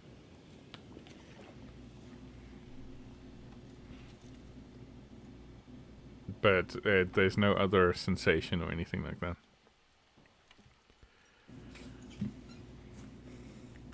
Curiosity just got the better of her. Actual. Does she want to touch the needle though? Go on, climb it. Maybe not a good idea. Right, and she will curb her enthusiasm and jog to catch up with the rest of the group. Okay, so also as you go, you see this building over here, which has a sign at the front. It's closed. It looks kind of like a temple or a library or something. It's kind of fancily decorated with faces all around. The sign over the door says the Memordium. Memordium. Read. Okay. She takes note of the building. And she'll point it out when we come by again. Okay. So eventually you find the shop called Moriarty's Marvelous Mannequins. There are, sort of outside the shop windows, there's a collection of dolls of many shapes and sizes. It's kind of creepy. Hanging on the inside, there are various marionettes of different humanoids. Everything from humans to tieflings to goblins and bugbears and everything you can imagine. Inside, you hear several music boxes playing at once. You can also hear somebody hammering in a back room somewhere. Who's there? It's Lilu and Ethne, right? Who else? Yes, I don't know if anyone else from the clothing shop came along with us or not. We've gone to a pub, right? Yes, you've gone to a pub. John's totally there. Okay, I'll get to the pub soon. Pub isn't. I'm praying in the chapel. Okay. Yeah, you're on the other side. Yeah, we're gonna get you soon. Sorry, lots of people. Okay, so Alright, yeah. So in the shop there is of course a little bell freestanding on the counter. Well, this is interesting. That's one way to describe it. I suppose everyone has to have their hobbies. That's kind of loud. Discordant. Yeah, I think. Oh yeah, if there's multiple music boxes playing at once, yeah, I'll pick up the bell and ring it. Okay, so just as you pick up the bell, the door to the back room opens. A tall figure, elvish, pointed ears, of course, regal face, walks out with an cradling his right arm. His right arm is not organic. It seems to be made out of. It's a prosthetic, for lack of a better term, but it's kind of more embellished than that. It is out of fine silver work and scrolling. And as he walks out, you hear a voice from the back room say, "Give it a few days." This person looks at you and then leaves the shop. Okay, Ethne, you're standing there with the bell in your hand. I kind of watch this person walk out with this prosthetic. I just kind of give like a concerned look to Lilu. But I guess she'll ring the bell regardless. Yes? Hey there, are you Moriarty? Okay, so you hear footsteps, but it's an irregular footsteps. It's a doof and then a drag, a doof and then a drag. As a hunched figure approaches. He's crouched, his face crisscrossed with scars. One eye appears slightly bigger than the others. Some of his hair's missing. One of his arms, his left arm, is grotesquely larger than the others. And he limps up to the counter. Yes, as he smiles. Some of his teeth are missing. What can I do for you? You seem like you don't have anything missing. No, thankfully. We heard that recently you might have gotten a shipment of some alcohol. Yes, for cleaning and medical purposes. You want some? Yes, we will be needing some for some potion making in the future that requires it. Oh, yes, it's good you came to me. The alchemists, they charge too much. Well, I take it you charge much fairer prices? Yes. I will charge you 50 silver per bottle. That's 5 gold between you and me, but silver is what most people have. Right. Do I have an estimate of how much we might need? Yes, based on what you found in those papers, you need at least 1 bottle per potion.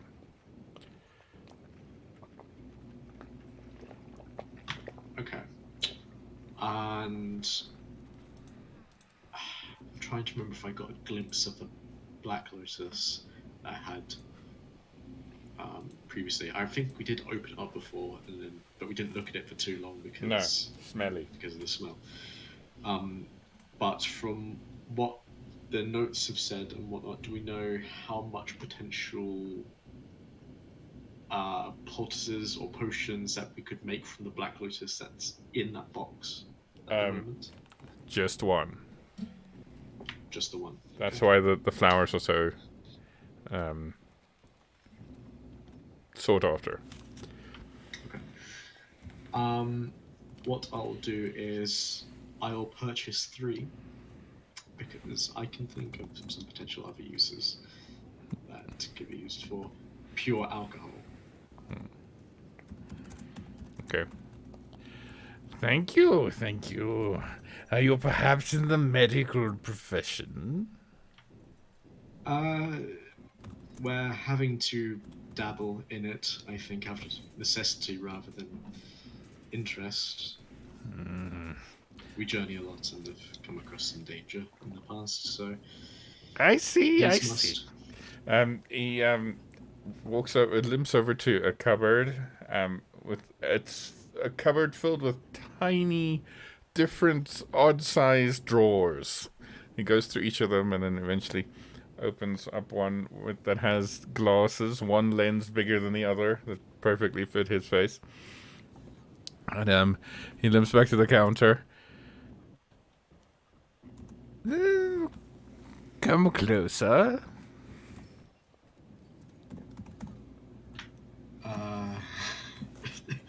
Can I get an insight check on this guy? What's he up to? Go for it. Oh, God. Lilu gives him a 22. side eye as well. Okay, he seems very odd, but it doesn't like he's not asking you to come closer for a kiss or something. He just wants to have a look, especially with his massively magnified eyes with his glasses at the moment. Sure. I step closer. Okay. He reaches out a hand, and then you also get the idea that his fingers are all of different lengths and not in the normal way. They seem to be fingers each from a different hand. And he taps the mark on your face. Interesting. Where did you get that? I was born with it. Interesting. I've seen one like that before, a very long time ago. Really?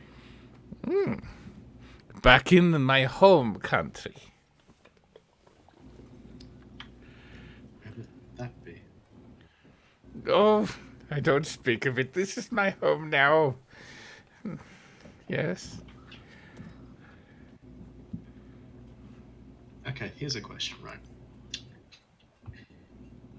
This guy doesn't seem, at least to me, natural, right?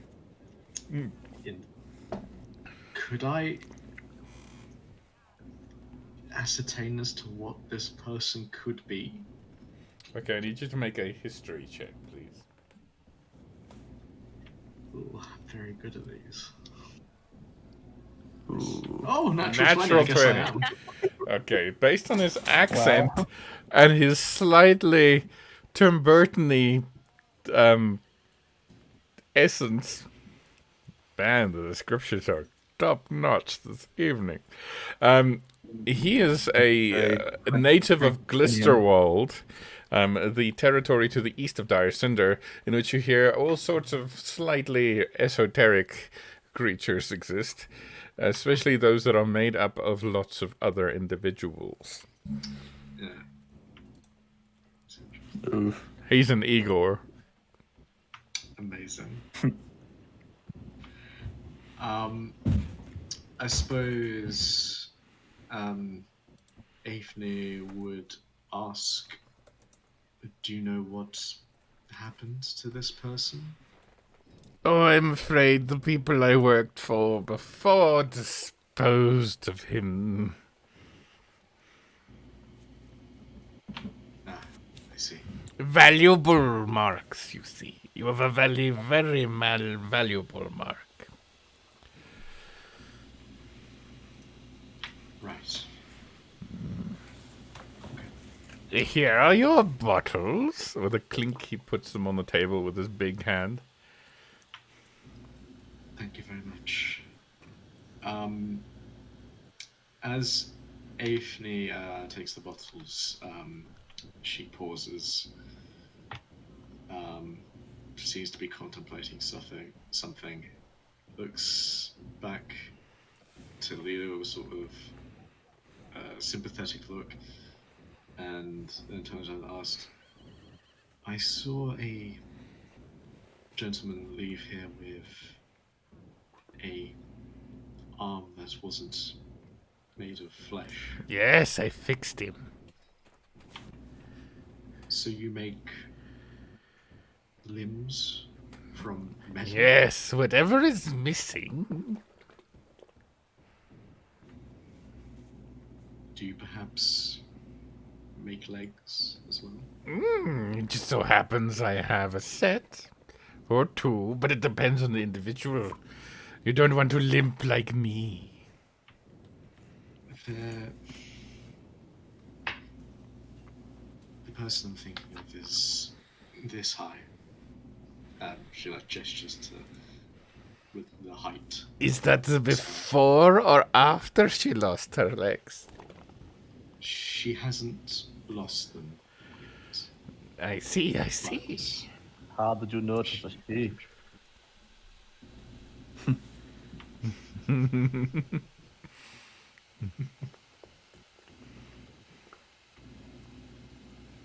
But Ebony says she hasn't lost her legs yet, but She doesn't. there's a chance that she Yes. might. Yeah. Well, Might be an alternative where we may need to- come to Moriarty. I will not charge you exorbitantly.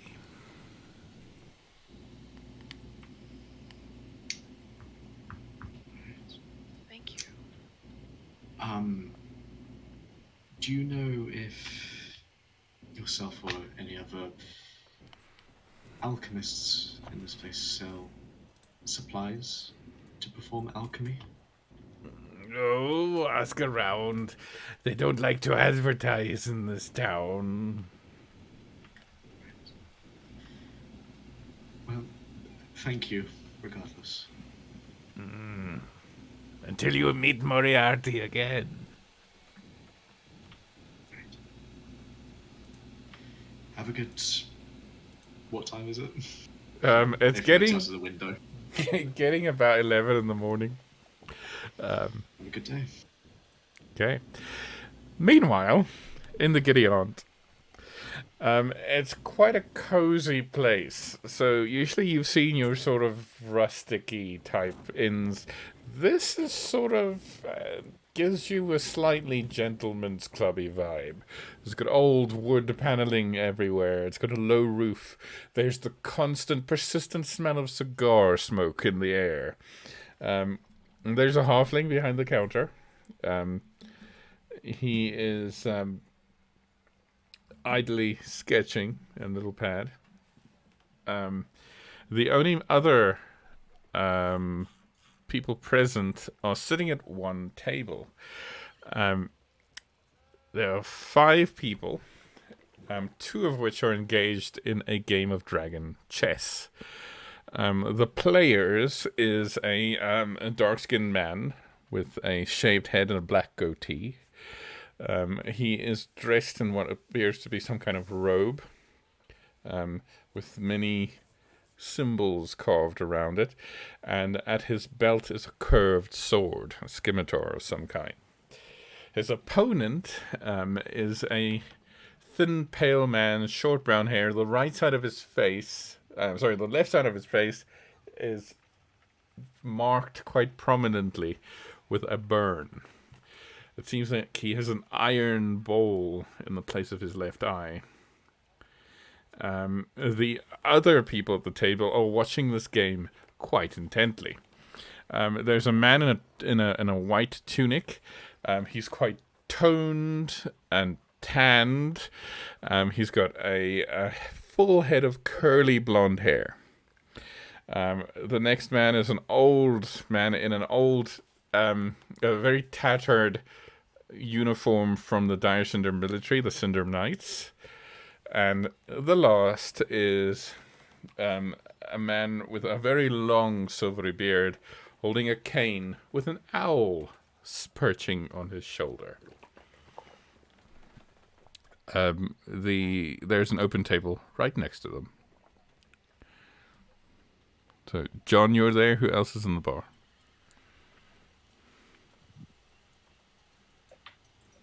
I'm not the only one in the bar. I have a feeling you might be. Very well might be. Yeah, I think you are the only one in there. I don't know if Lilith came along. I would say because Lilith and Lilu and Ethne went to the Moriarty shop. Tusa and Rodak at least would have followed along with you. I think I'd leave the newlyweds to go and do their newlywed thing. Uh-huh. Yeah, I don't mind drinking with you. It's cool. Ah! I'm sorry, I thought you had gone as well. Shit. Yeah, I'm actually almost about to go, but I'm here for a few more minutes. Sorry. Well, okay, well, shit, ditch the wife and let's go have a drink. Yeah, let's go. I'll say that as John. Ditch the wife, come have a drink. Just gonna look at you, wait, can I go? I'm just gonna slowly walk out the room and I'm gone. Okay. So, you guys get a table. As you sit down, the old man in the really tattered uniform looks over to you. His face lights up. His face is crisscrossed with scars. The man's seen better days. There's also a nick out of his ear. And he says, "Oh, flibber me gibbet and gooder me tovas, a group of heroes, the pair of heroes, aren't you?" Maybe not No. so much hero. No. No, we're not that. But new blood, yes. I am Colonel Bloodknock at your service. I'm Queen's Own 7th Regiment. Dishonorably retired and then honorably reinstated due to lack of manpower. What brings you to this place? And he takes up a seat at your table. A thirst. Booze. What a coincidence. We need your. Just gonna look at John. Strongest drink. Yes. Fine. Good whiskey. Good whiskey. That is a good idea.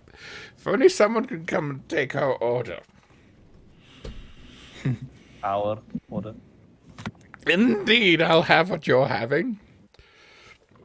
Are you paying for what you're having? Yeah. Do you have any money? We have money, do you? Oh, I do, but first, what do your coins look like? They spend. That's all that matters. What a coincidence! That's mine. Okay, I'm gonna just get up and walk away and go to the bar. With you on that.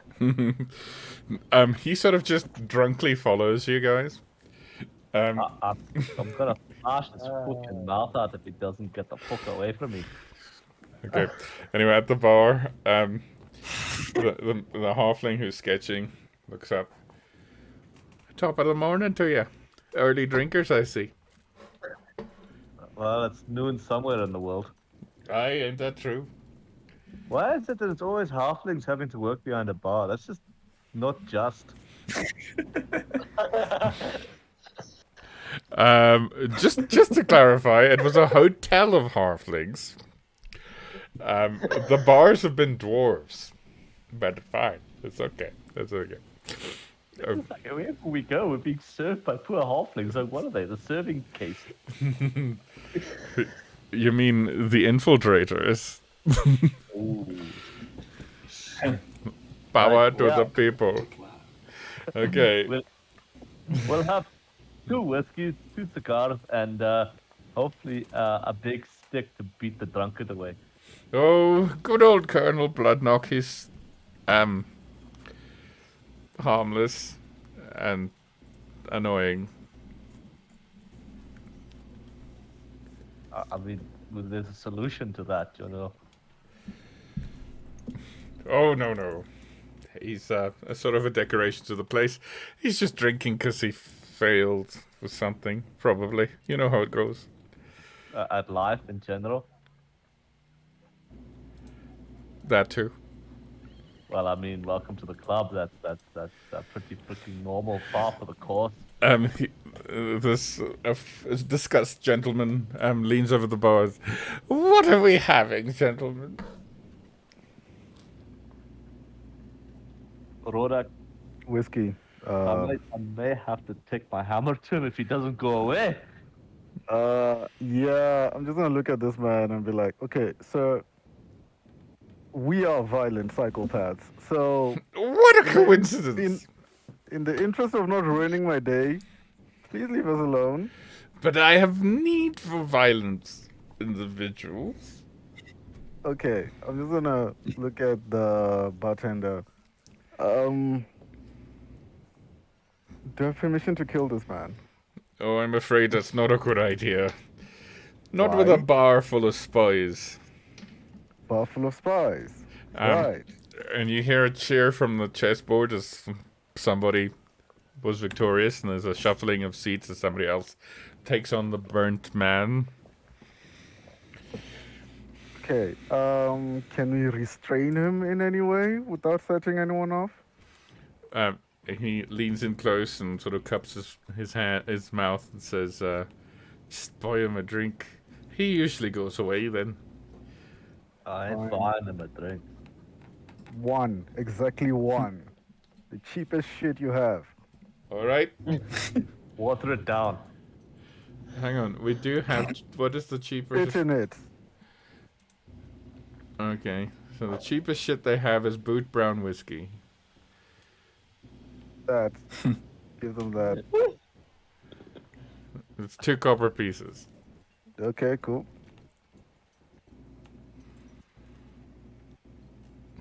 Yes. Welcome to my crazy world building, everybody in the chat. Welcome. Okay. So, yes, you buy him something. He goes back to the table. And as he sits down, the man with the owl on his shoulder, who doesn't seem to be playing the games, looks over to this commander, his colonel. Oh, do leave them alone. You're embarrassing us.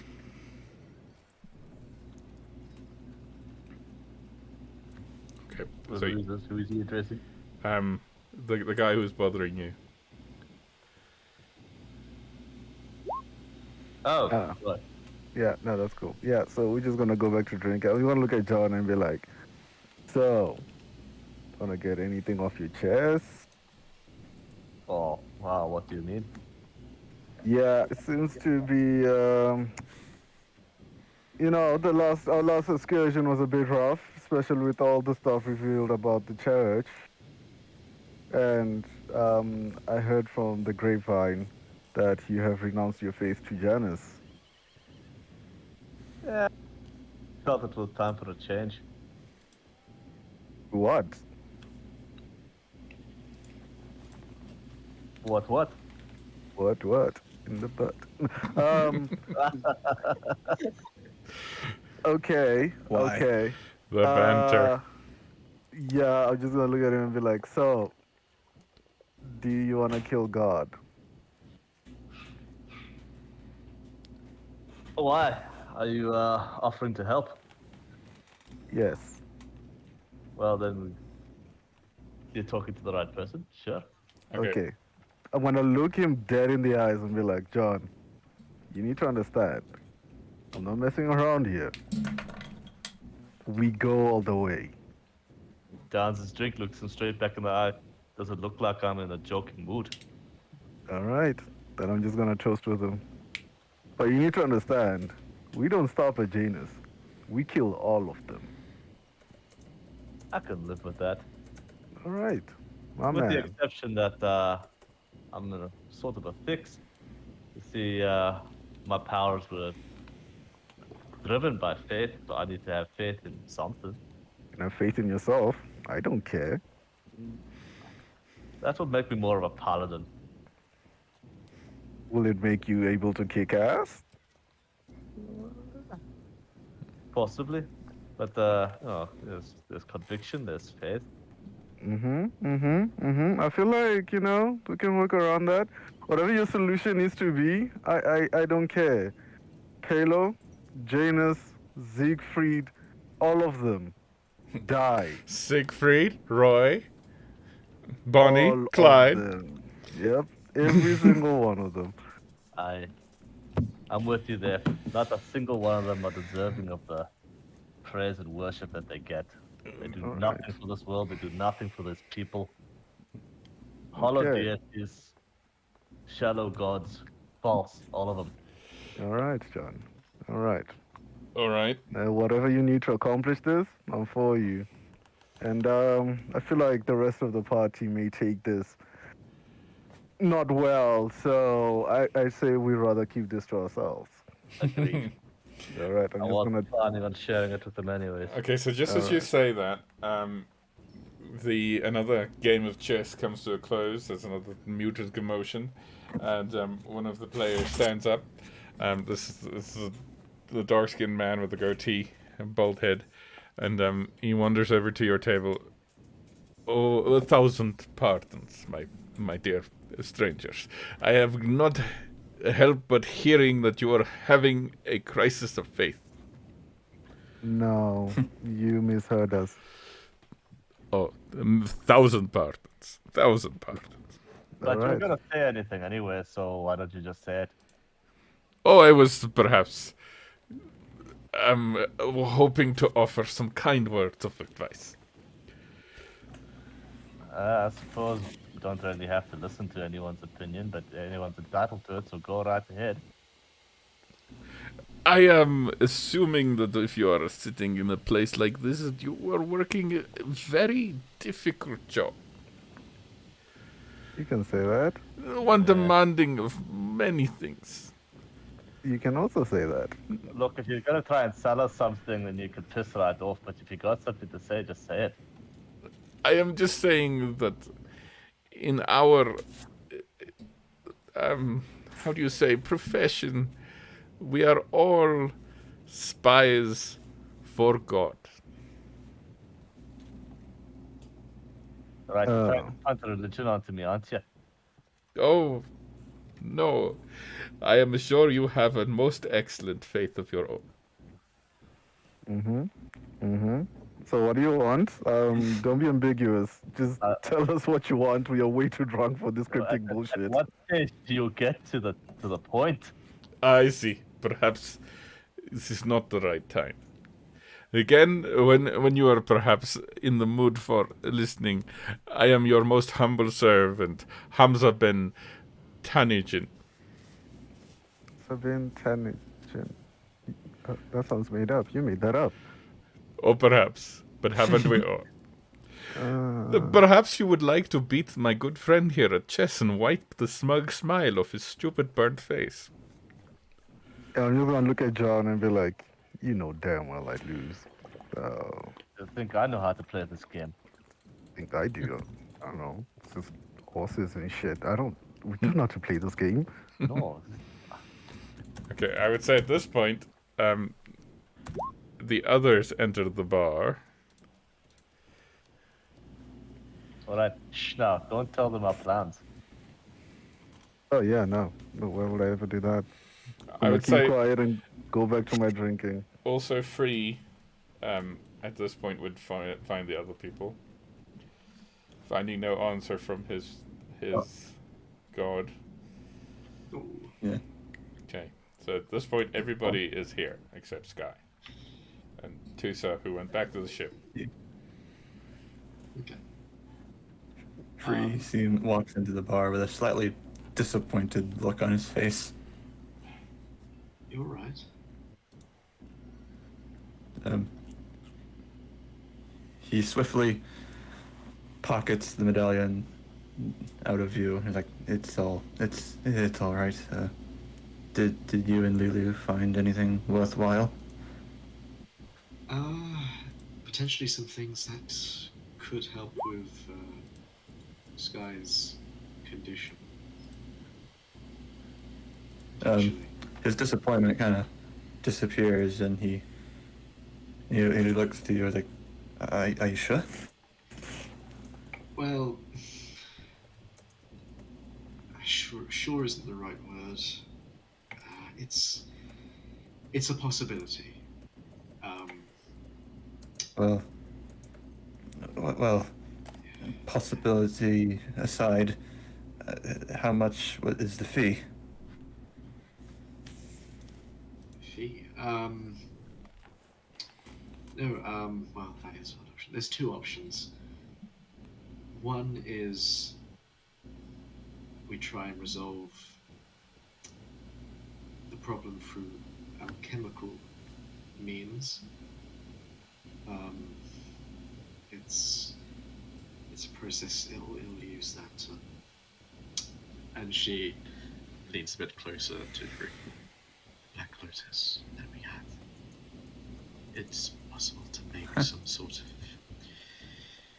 potion or something of that sort to drive out whatever corruption is within Sky. Free nods gently. He's like, well, if that we could go with that, but if that didn't end up working, I'll pay. Oh my goodness! Oh, flabber me ghosts and shiver me timbers. This is the new heroes have entered the bar. Colonel Bloodknock at your service. Who the fuck? Colonel Bloodknock? Indeed. The very same. Well, hello there. Oh, Sorry to interrupt, guys. I have to go. Oh, sorry, man. Thanks for playing. Thanks, everyone. bye. Cheers. Man. Have a good one. Take See care, ya. man. See ya. Yeah, have a good one. Bye, guys. Bye. Bye-bye. Yeah, I have to go too. Oh no! That's We're good. hemorrhaging people! No, I want to play forever. Not that Me too. Me too. But one last thing. I need to go, but one last thing. Yes. Lilith is the last one to enter the tavern, Okay. but she went to the shop and she's looking as terrifying as ever. Okay. Oh god. Excellent.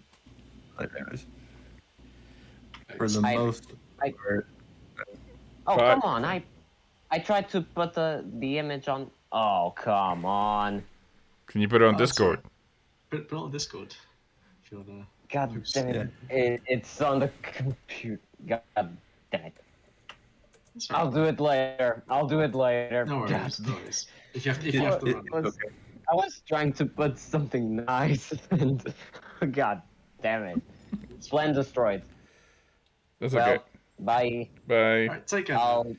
I'll then message you on terms of price, in terms of the clothes and potions. Cool. Okay? Okay. Alrighty. Okay. Bye. bye. Alright, take care. For the most part, Free is just completely ignoring our friend. I already forgot his name. And he'll just turn back around and like ducking his head and trying to whisper to Aethne. So, anyways, what was that second option? I used to own a horse, you know.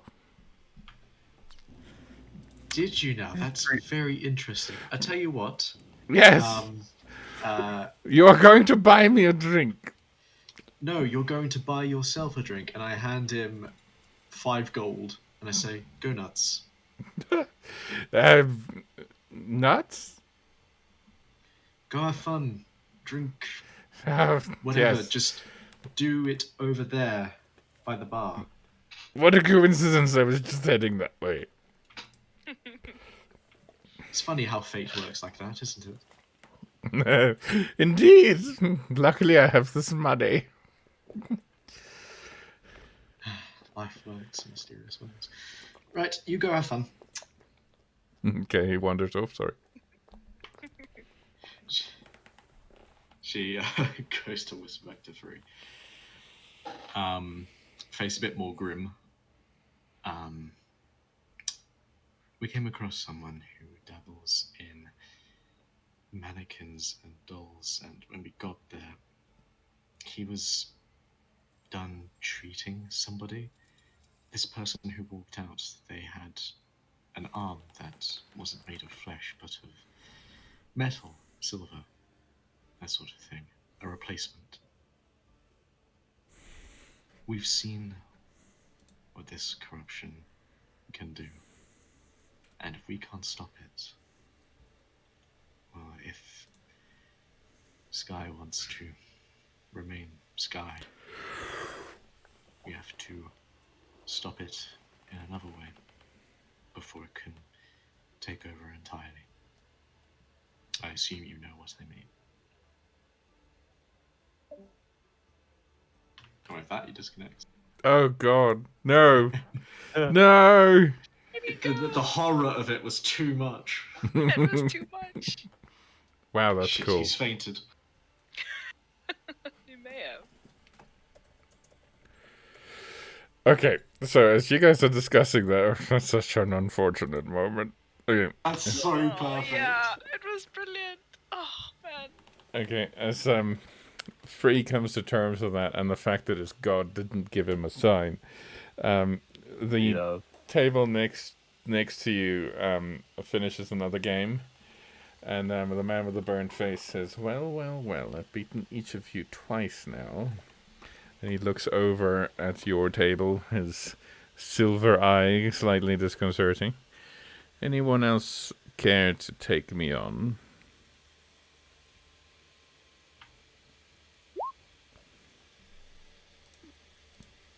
Is it a friendly wager, or is it just for shits and giggles? It's a wager indeed. A secret for a secret. If you win, I tell you a secret. If I win, you tell me one of yours.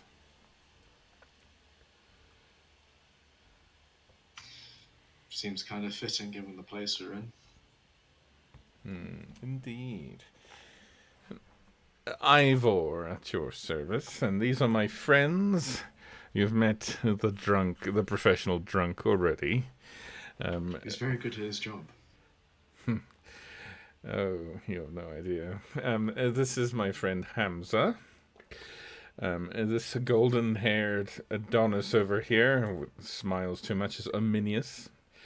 And this man with the owl is Calazar. They all sort of nod in turn. The golden hair one says, I have traveled very far. Hello. Either. Are you all friends? Are you a group of adventurers? What is this? You all seem like friendly rivals. Oh, Not so friendly, says the wizard-looking one. Fair enough. I turn back to the rest of our group. Any takers? No. Game is he playing? It is chess. Oh, no.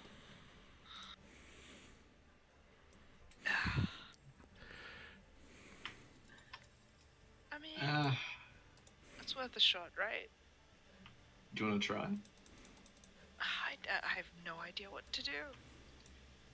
I can give you a brief rundown. I think I played a couple of games for free, so I mean, kind of get the gist. I've made pieces, but I don't. Hello, am I back? Hello, you're back. Hello. Back in time. Hey. Okay, Sorry, I don't know what happened there. Did you hear what John said? No, I did not. John said. Oh, sorry, what Ethne said. Sorry, that's been a long wait. No. Unbelievable. God. I tried to spark conversation on the second topic, and then Discord went dead. Yes. But essentially, Ethne gave it to cut a long-winded answer short. She basically said, "There's this guy we know who can make prosthetics for people and fit them. If we're forced to coerce and we can't get rid of the corruption from Sky's legs, we can amputate and get prosthetics for her to stop her from spreading." after hearing that option, Free will just say like, well, if the first option won't work, whatever the cost may be, I'll pay for the operation. I mean, Sky's helped us all in many ways, so She was whatever the cost is, we'll manage it. from my understanding, she's a dear friend of John, and therefore, anything I can do to help, I will do, without question. Well, on a lighter note, kind of, gentleman over there, and he puts a thumb back to who is it? Ivor. Yes. Ivor, the man with the silver or iron eyeball. Seems he's interested in playing a game of chess with one of us. Fancy taking him up? The bet, as it were, was a secret for a secret.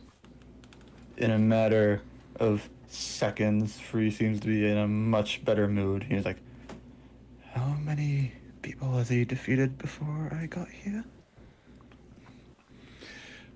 Well, I have defeated all of these at least twice, but I've been on something of a winning streak. Ivor Munstrom Vance at your service, politician, like anyone else. Free, he bows and says, Free, last name unknown, of Jartessa. And I think I just might take you up on your challenge here. And he sits down at the table. Okay. You can be white, move first. Yeah. Alright. Intelligence? No. Oh. I already played. You're playing, my dude. Yeah.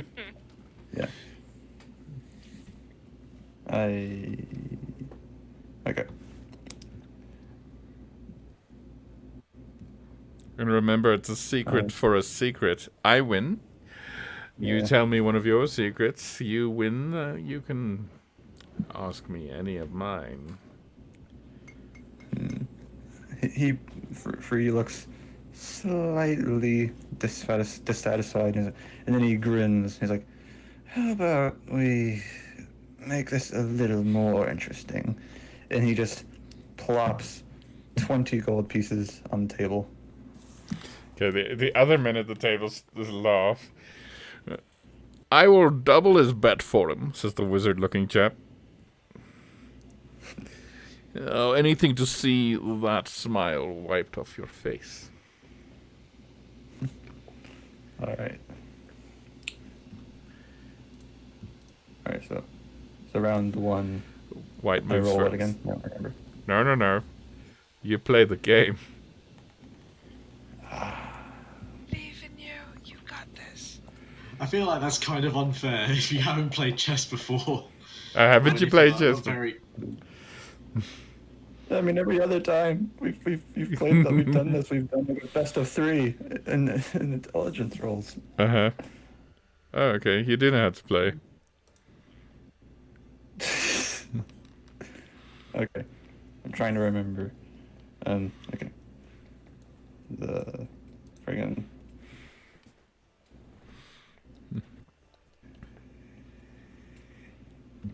move. I don't remember the friggin' coordination of a chessboard. No, Free wouldn't be saying this. This is just me being stupid. Interesting, the 4 Knights game. Interesting.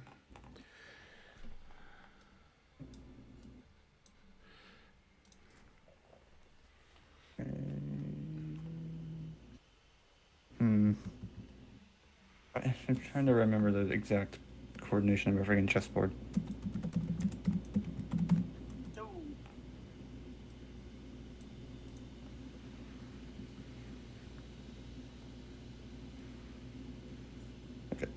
Okay. The map only just now changed for me. Okay, just a note. Before you do that, this one is the king. This one is the queen. Okay, that's the queen. Oh. Yeah, because the queen's always on her color. Okay. No, usually the king on the color. Nope. Yeah. Okay, so these are our things. Okay, yeah. Let's call it a I was practice wondering what run. was going on. But I Okay. was wondering what was going on, but like the map was taking forever to load. Oh, okay. Sorry. Start again. Yeah. Just alright. That yes. changes everything. I think I'm All right. playing everybody because I gave all the players control of the tokens. But okay, okay. Let's see. All right, so this is what the Oh god. moves are happening. Moves are happening that I am not doing. I have a feeling I'm playing France here. Yeah, okay. No friends is playing.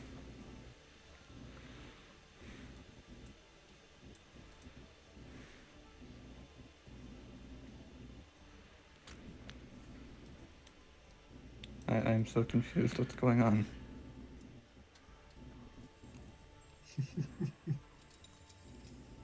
Oh my. Oh my. Look at that.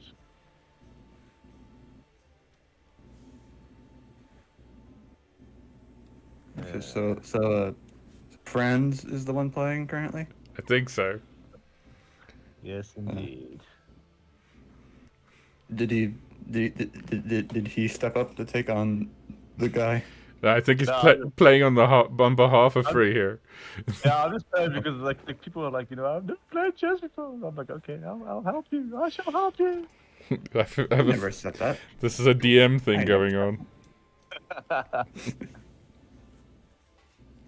Also, I'll add that it's actually been quite a while since I played chess. It's been a while since I last played as well.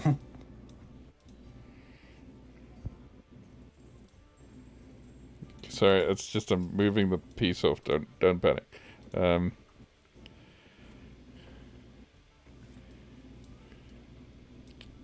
Check.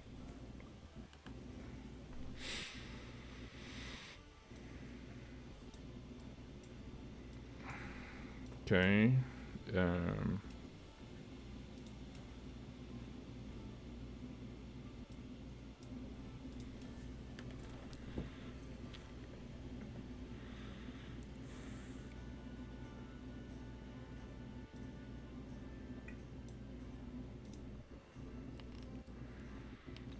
Where does the bishop go? I wonder. If somebody can narrate, it would be appreciated. Okay. I just have to We are not winning. take mental note. Who says? I'll just take mental note of Okay. what's going on.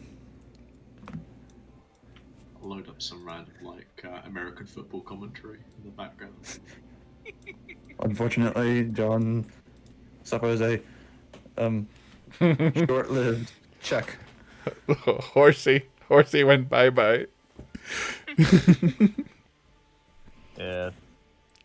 I couldn't see that fucking pawn sitting there. It's just not quite clear on my screen. Yeah, it's the dark pieces are very dark. It's stealth. Very dark. The ninjas.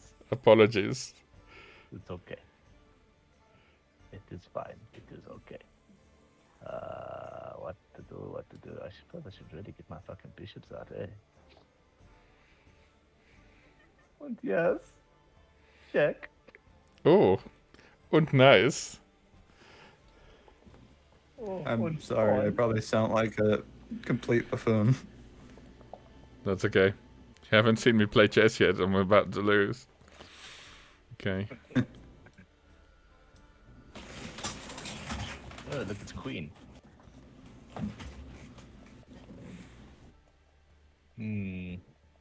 Okay, Queenie. What do you say about that? Queenie would say check. Fuck off. Oof. Bye-bye, Queenies. Bye-bye, Bishop. Okay. Goodbye. That was going to be my next move, too.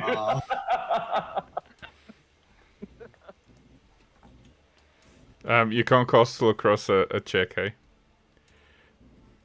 What? Because of the rook. A flank is you can't castle across a check. Yeah, that's a rule. But you can castle on the other side. Yeah, but what's the fucking point? Damn it. He's good. He knows what he's doing. I didn't plan for this. Right? Yes, indeed. Yes, indeed. What to do. Yes. A bunch of pawns in cock positions.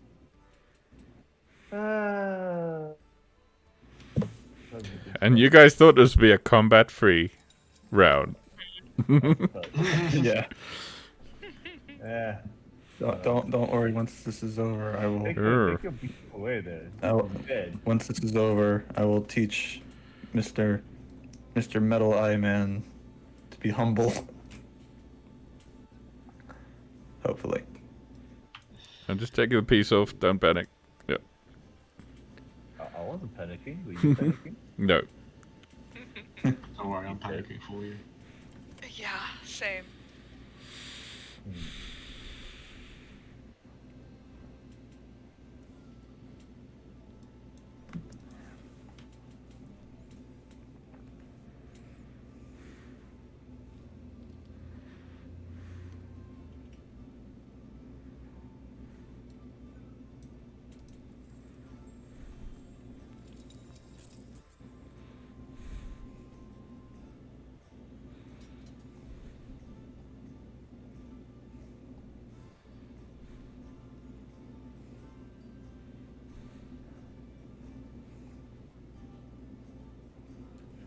It's your move.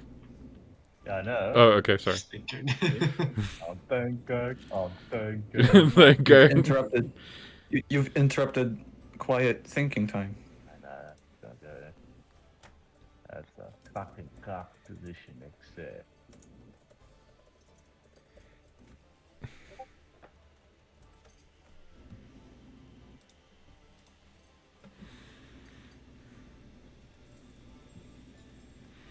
Nice. Check. That's a bit annoying.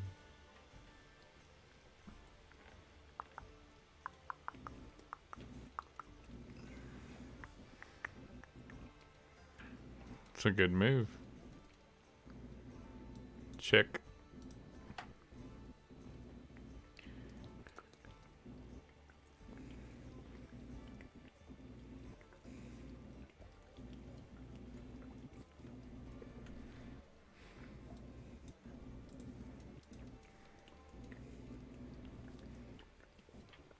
Nice. Ooh.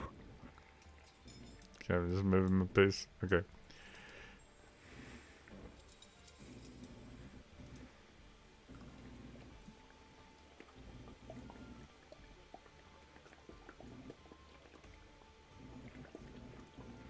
Welcome to a game of Let's Ignore Our Pawns. Yeah, right.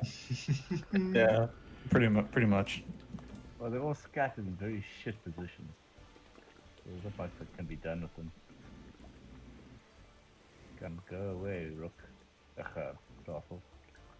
I'll chase you down with my king. So that's smart.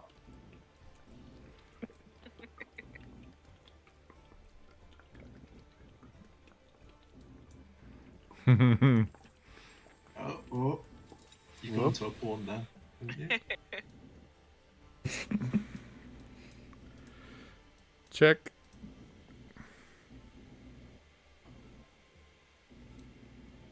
Really? Yeah, the pawn. Yeah. Okay. Wish the pieces would just go away by themselves. There we go. If only. If only. Wish there was special effects where one was taken and it blows up. Wizard's chess. Wizard's chess. Okay.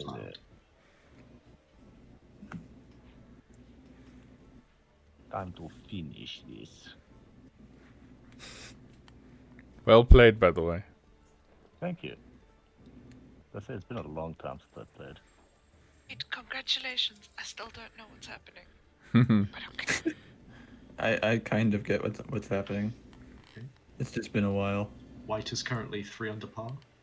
They're about to hit a home run. Black goes for the 3-pointer. Uh-huh. Okay, just hit right. He reached first base. We're winning. We got this. Check.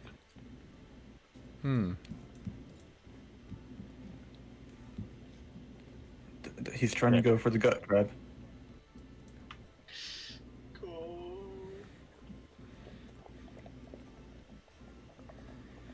Ouchie.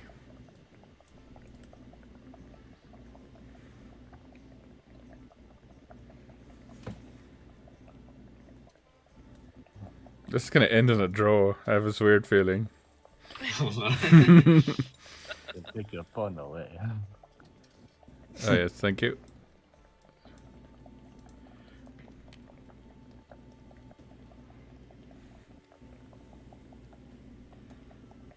You got all the material, just gotta finish it. Take the phone away. Yeah, it's a gun.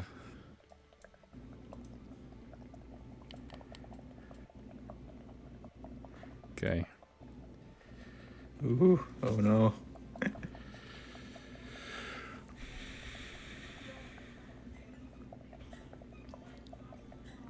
Come on, you got this. You got this. You got this. You Oh. got this. It was mating too, mate. Oh well. It's fine, we keep playing. Was that checkmate? No. Oh. Okay, now it's check. And it's... No, it's not checkmate. Not yet. Unfortunate. He had a missed win, though. Yeah.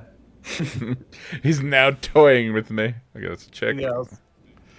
Okay.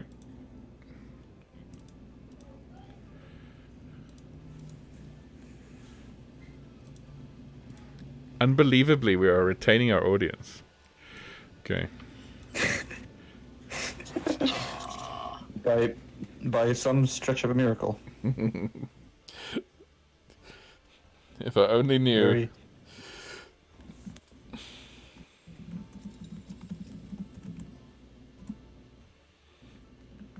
Dude, it's Mason 1.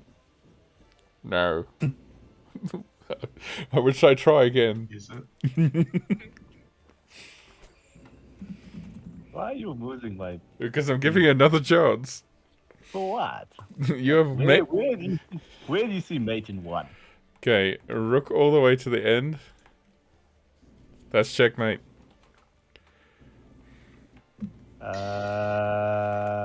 Yeah, actually, so it is. Yeah, it is. Wow. Wow. Okay, so Okay. back to the game. Well Wow, done. 3, you're so good at this. Yeah. He's just laid back in his chair. He has a coin in his hand. It's like he's riding it across all his fingers back and forth. And he smiles at the man on the other side of the table. And the other guys cheer. Well, well. So what would you like to know?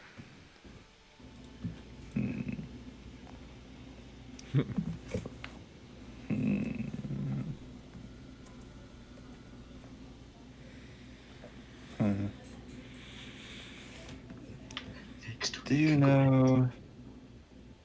Wait, what? Don't worry, continue. Okay. Do you know anyone who knows how to infiltrate very, very, very secure places? Yes. Would you mind disclosing me the name and or location of this fella? Yes. I know him. he is me. Oh, really? Just Really? Well then. I don't suppose you could, prove that you have, skills such as that? Oh, he does. He'll never shut up about it.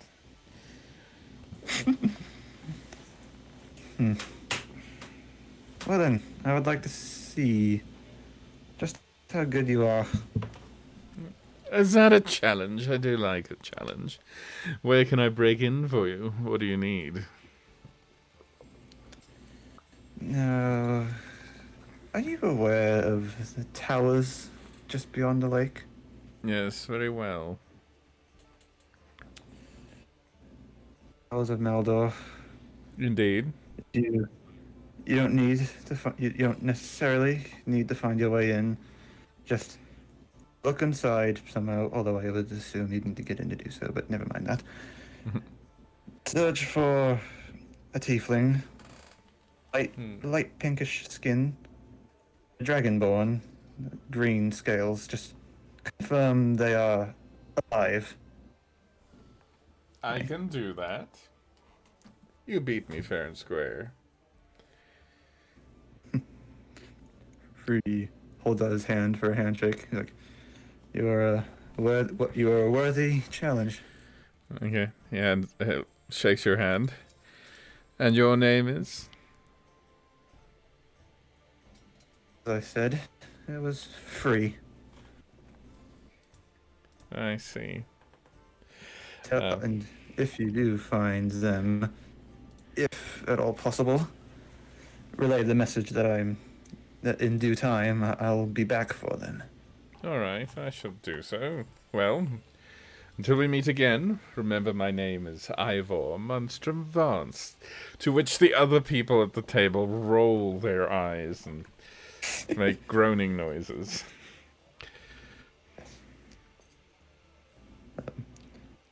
Yes. Thank you, good sir. Oh, very good. I will write this down. Says Ominius. Me and my company, we fly that airship outside. You can probably spot us if you succeed in your mission and you're just wandering around looking. You just look for that thing in the sky, and you'll know that I'm probably there. All right. Tell whether or not your labors bore fruit. All right. He bows his head and says, "Well, until we meet again, may your hopes remain secret." And we will leave it there for this evening. Yeah. I was not expecting this to end with actual chess being played, but hey ho. And I could hear somewhere in the background as I signed off there, Lilu's light bulb went on. Lilu's like, like during the chess match, she would have started working on the carving that I told you about, and then like hearing that, she probably like would have scraped her chair back and been like, wait, has he left? She'll chase after him. Okay, he's just getting up and going. Okay, but you can tell me what you talked to him in the RP. It might be worth it having a one-on-one chat. Okay, so I think we're going to leave it there for the evening. It's getting rather late. So, Yeah. Thank you to the audience who is watching, and thank you to the future audience who watch months later on YouTube.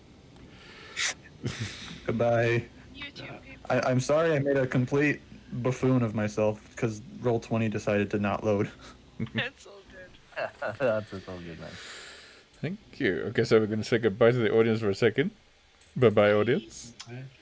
Thanks for watching. Guys. Hope you enjoyed. Bye.